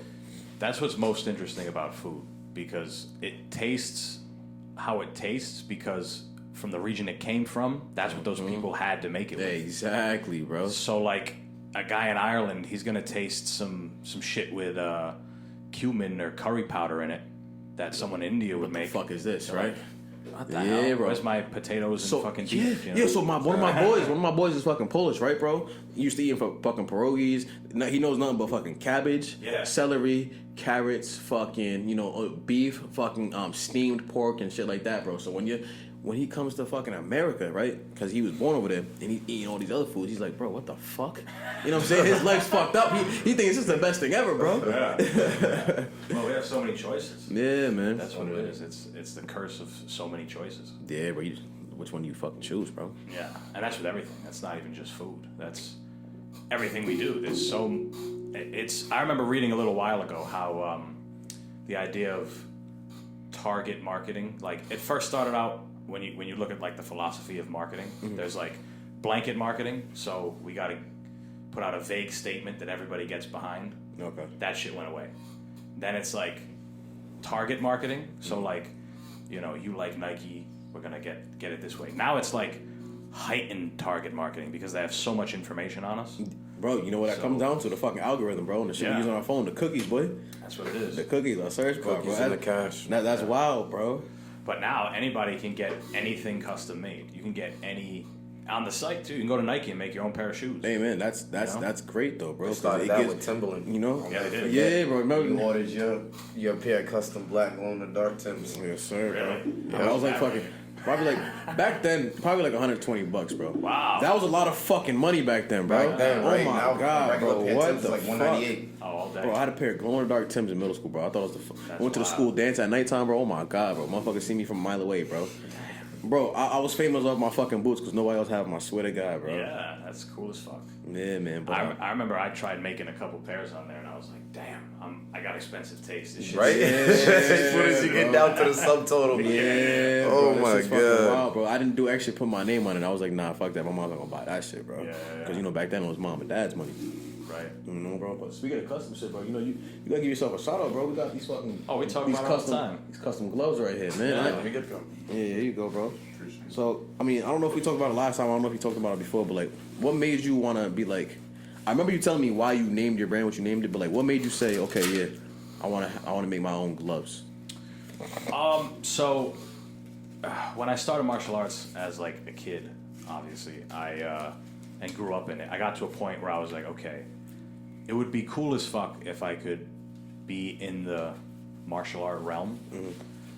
But there's only a few paths, right? You can either be a fighter, you can be a coach, you can own a gym, and the fourth one that I came up with was have a brand. Okay. That, and that came a long time. I didn't think What about you can also do it for a hobby too. Sure. Yeah. Sure. Representation, though. But I left one point out, my bad.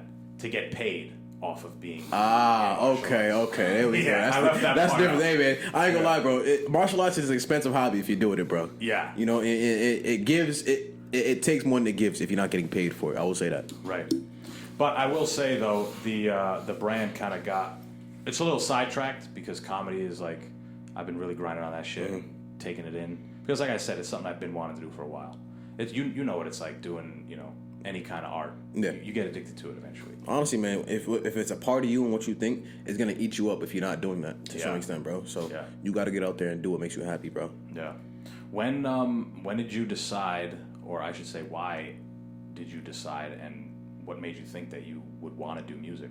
So funny story, right, bro? So coming up, bro, like one of my oldest cousins rapped, right, bro? And I'm thinking this dude's the greatest dude in the world, and this dude rapped growing up too, bro. Okay. And I even, just awful. I'm pretty sure just off of watching our older cousin rap, that pretty much made us want to, make music and Yeah, shit. definitely set So the tone like, for me, too. I always wrote like little rhymes and shit. You know what I'm saying? Yeah. Always did it, but I never did anything with him. And then one of my best friends, he started rapping, bro. Started a relationship, started getting traction, bro. And one of my other friends, one of my other best friends, is a cameraman. He's worked with really a number of fucking artists, bro. Dave East, fucking A Boogie, Damn. fucking. You said this is your cousin? No, one of my best friends. Oh, okay. My cousin, my older cousin is the dude that started rapping. Started rapping. He's the one that kind of inspired me to rap. But I'm talking about my friend and my friends right now. Right. But he's working with all these artists. He went on tour to fucking Dubai with Jeremiah. Damn. You know what I'm saying? Like my best friend, cameraman, dude. Shout out to my boy Alexanderville. dope, And bro. shout out to my boy AC, bro. Abdul AC, a up and coming rapper, lives in Atlanta now. But those are being around people like that is another reason that made me want to do it. Because I'm like, damn, like I always rapped, always made music, bro. But I never put it out there. So I just decided to take a risk on myself and say I'm not gonna be happy unless I take this risk and just fucking do it. You know what I'm saying, bro? So I don't regret doing it. I still do it. It's a little slow right now, but we will definitely get back to doing it. Yeah, I mean, shit goes like this. Yeah, exactly, bro. As long as it's going up like that, Exactly. then Everything takes time. Mind you, I do want to get to a point where I'm getting paid for doing it too, because Sure. it takes a while to get paid for it. That's another thing. It takes more than it gives until you get to that point. So once we get once everything gets to where it needs to be, music is definitely it's gonna be a lot. It's gonna be more plentiful. Right. Well, that's the thing with trying to do an art or trying to do something that doesn't have a specific roadmap.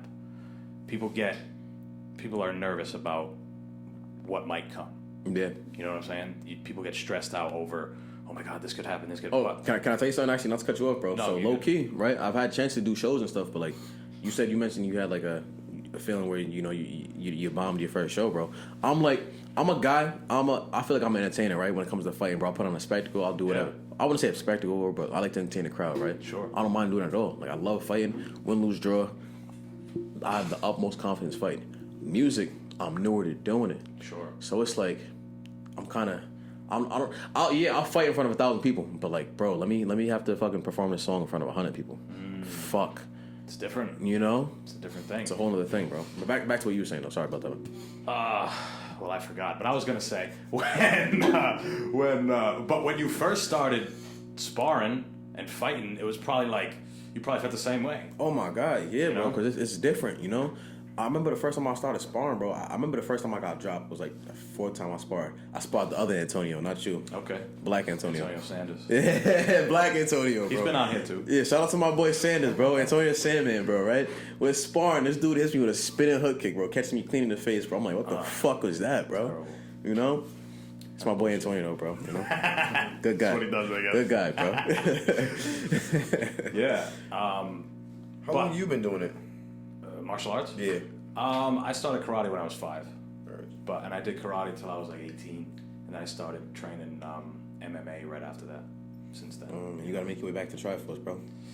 yeah, I don't know if Pete likes me anymore. We'll say that for another top. We'll say that after the podcast. I'll say this here though, I have literally no problem with anybody there. Okay. I think Pete's cool. I think he's cool. I think we just had a misunderstanding. It was a while ago. He might have gotten over it. You know. Hey man, you know, We'll see. Coach Pete's a good guy, bro. No, he is. He's a good guy. Yeah. Definitely welcome you back. You know. But doing it—that's the most important part. There's a poet. I don't know if you guys are versed on any of that shit, poetry and writing. Maya Angelou. A little bit. Dr. Seuss. Dr. Seuss. There you go. Charles Bukowski. He was known for writing about real life shit. Okay. Shit we think about, shit that happens. But something that he has on his tombstone, it says, "Don't try." And in your mind, you hear that, and you're like, "That's negative. What do you mean, don't try? Why is that on your tombstone?" But when he explains it, because he had a poem also called "Don't Try," it's like, if you're trying something, then you're not doing it. You know what I'm saying? Like, to really, you're almost kind of giving yourself an out. If this doesn't work, I tried. Yeah.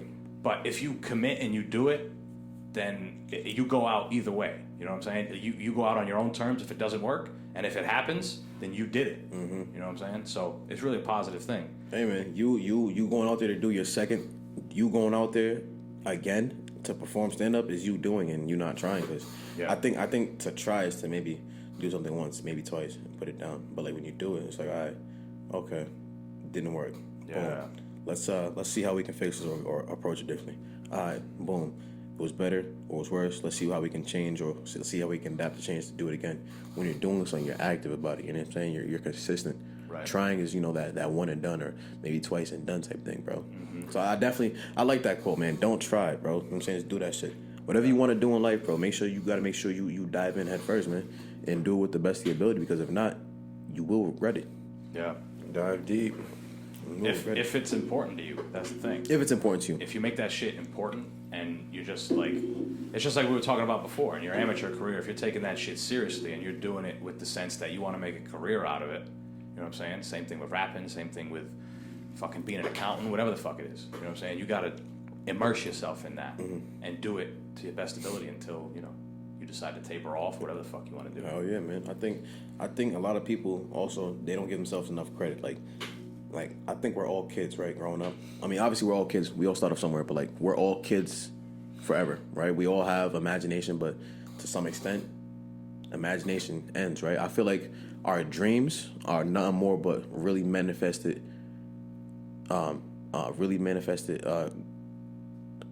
things that we had as a kid, right? Boom. I see what You got some kids growing up, right?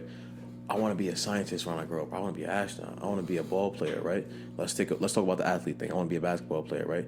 Some guys, they're little kids and they just envision themselves playing in NBA, right?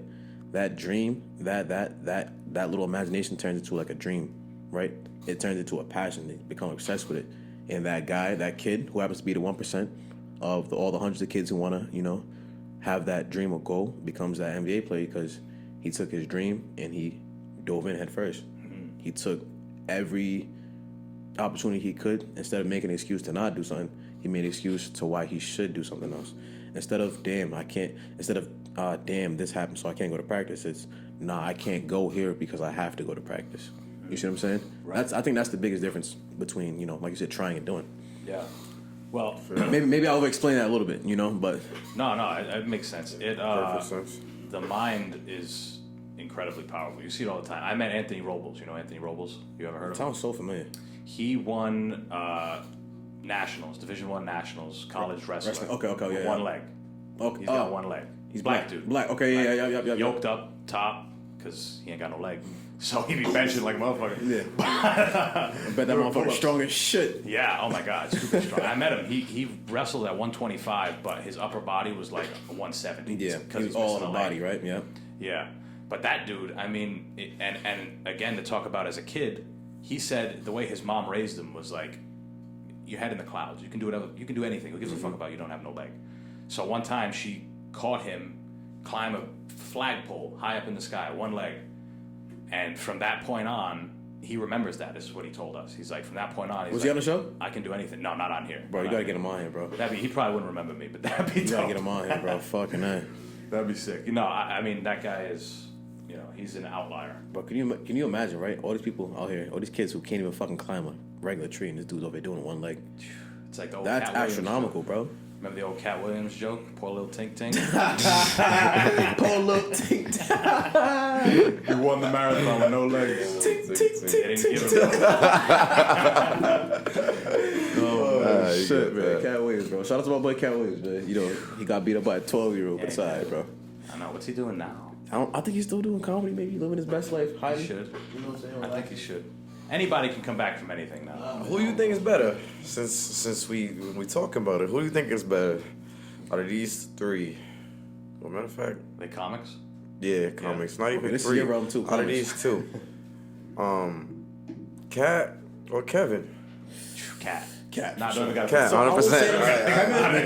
Laugh at my pain was my Everybody shit. knows comedy. Laugh at my pain was my shit. I'm not gonna lie to you, bro. Yeah. That all right. You know what I'm saying? That was he the got funniest some joke in the skits. fucking world right there, He bro. did. He got He some did good shit, but his like, I feel like that though. The next thing that his next body work, I just didn't find it funny, bro. Yeah. You know what I'm saying? But Some Cat of the Williams shit, to me though. will forever be funny, bro. Oh my God, dude. Forever be funny, Just bro. the way he is. Friday After Next, remember that? I didn't watch that one. Oh my God! Do yourself a favor, Oh, bro. you didn't watch Friday that After one? Next. I'm not giving I away literally nothing. only seen Got Friday. to. So see Friday, Got Friday. to. see Then next you got- Friday, Yeah. and then see Friday After Next, bro. Chronological Friday After order. Next, he's a pimp, right? He plays a pimp. Yeah, he calls himself Pimp Mac, right? Huh? He calls himself Pimp Mac, right? Nah, you're thinking of the Boondocks. No. Well, what does he call himself in Friday After Next, bro? and He has Friday, one. he calls himself Yeah, because he says pimpin', bro. That's what he says, bro. That's the name of one of his specials. It's Reverend Don Juan. It's Reverend Don Juan, and then it's what is it? Yo, that's mad crazy, bro. I think it might be Pimp C. I bro. thought the Boondocks when he was like a pimp named Slickback. Oh no. You know Don Juan's a real guy. yeah, He's like a legit pimp. I learned that like a year and a half ago. That's fucking crazy, bro. Huh? Bro, you know what's crazy, Out bro? here. He Still smoked to blunts this through his day. nose.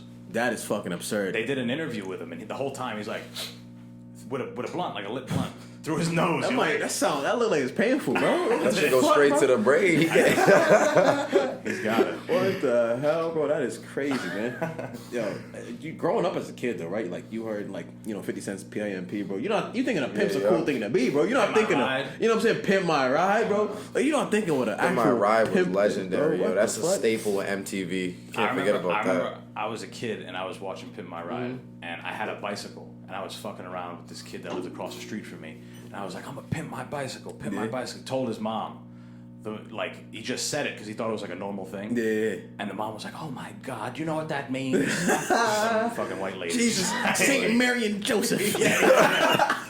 Exactly. Oh shit, bro, that's funny as hell, bro. I remember.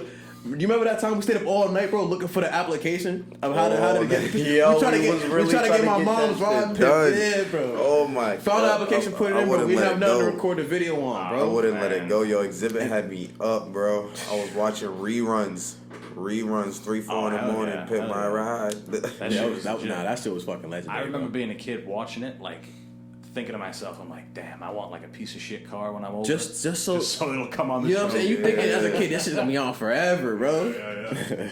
That shit's wild. God damn, bro. That was my shit for the longest time, bro. Shout out to my boy Exhibit Those too, were bro. the times too, man. I will tell you my favorite black comic ever is or one of, I should say, aside from Pryor. Okay. Bernie Mac.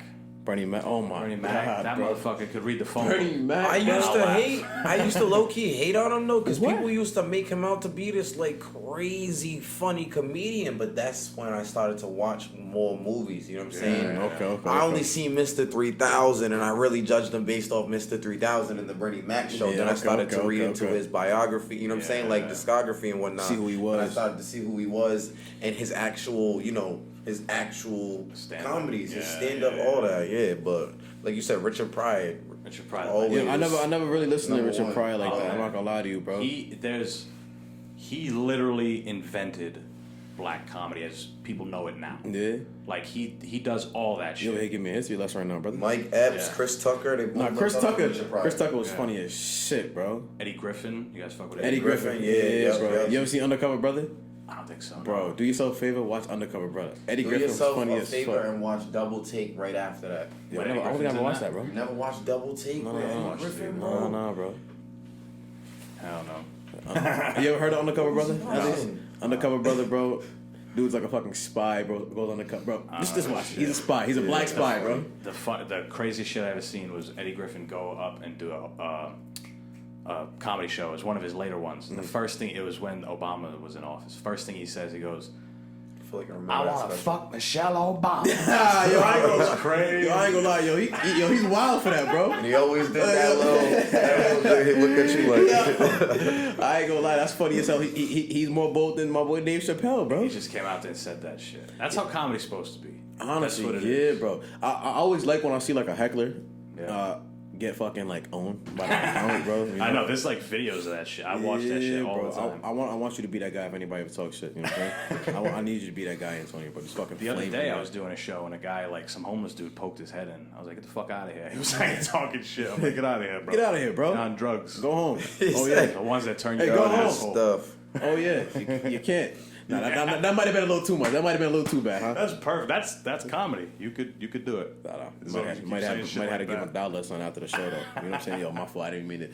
I didn't mean it like that, bro. No, that's funny. That's funny. This is a comedy fucking show, guys. We've been going for almost 2 hours. Oh, Can you believe shit. that? Yo. Holy been going. hell, That's bro. good. Time well spent though. Damn, bro. Very Time well good. spent. Great conversation. Thank you both for coming on, Saheed Antonio, appreciate you. and my Donovan. bro. Great Nice meeting to you you as well. first time. Indeed. Right. Yeah, man. Can't wait to be back here. Hopefully, next time I'm up here, next time I'm back, got a couple more MMA fights. Well, Yeah. a couple MMA fights under my belt.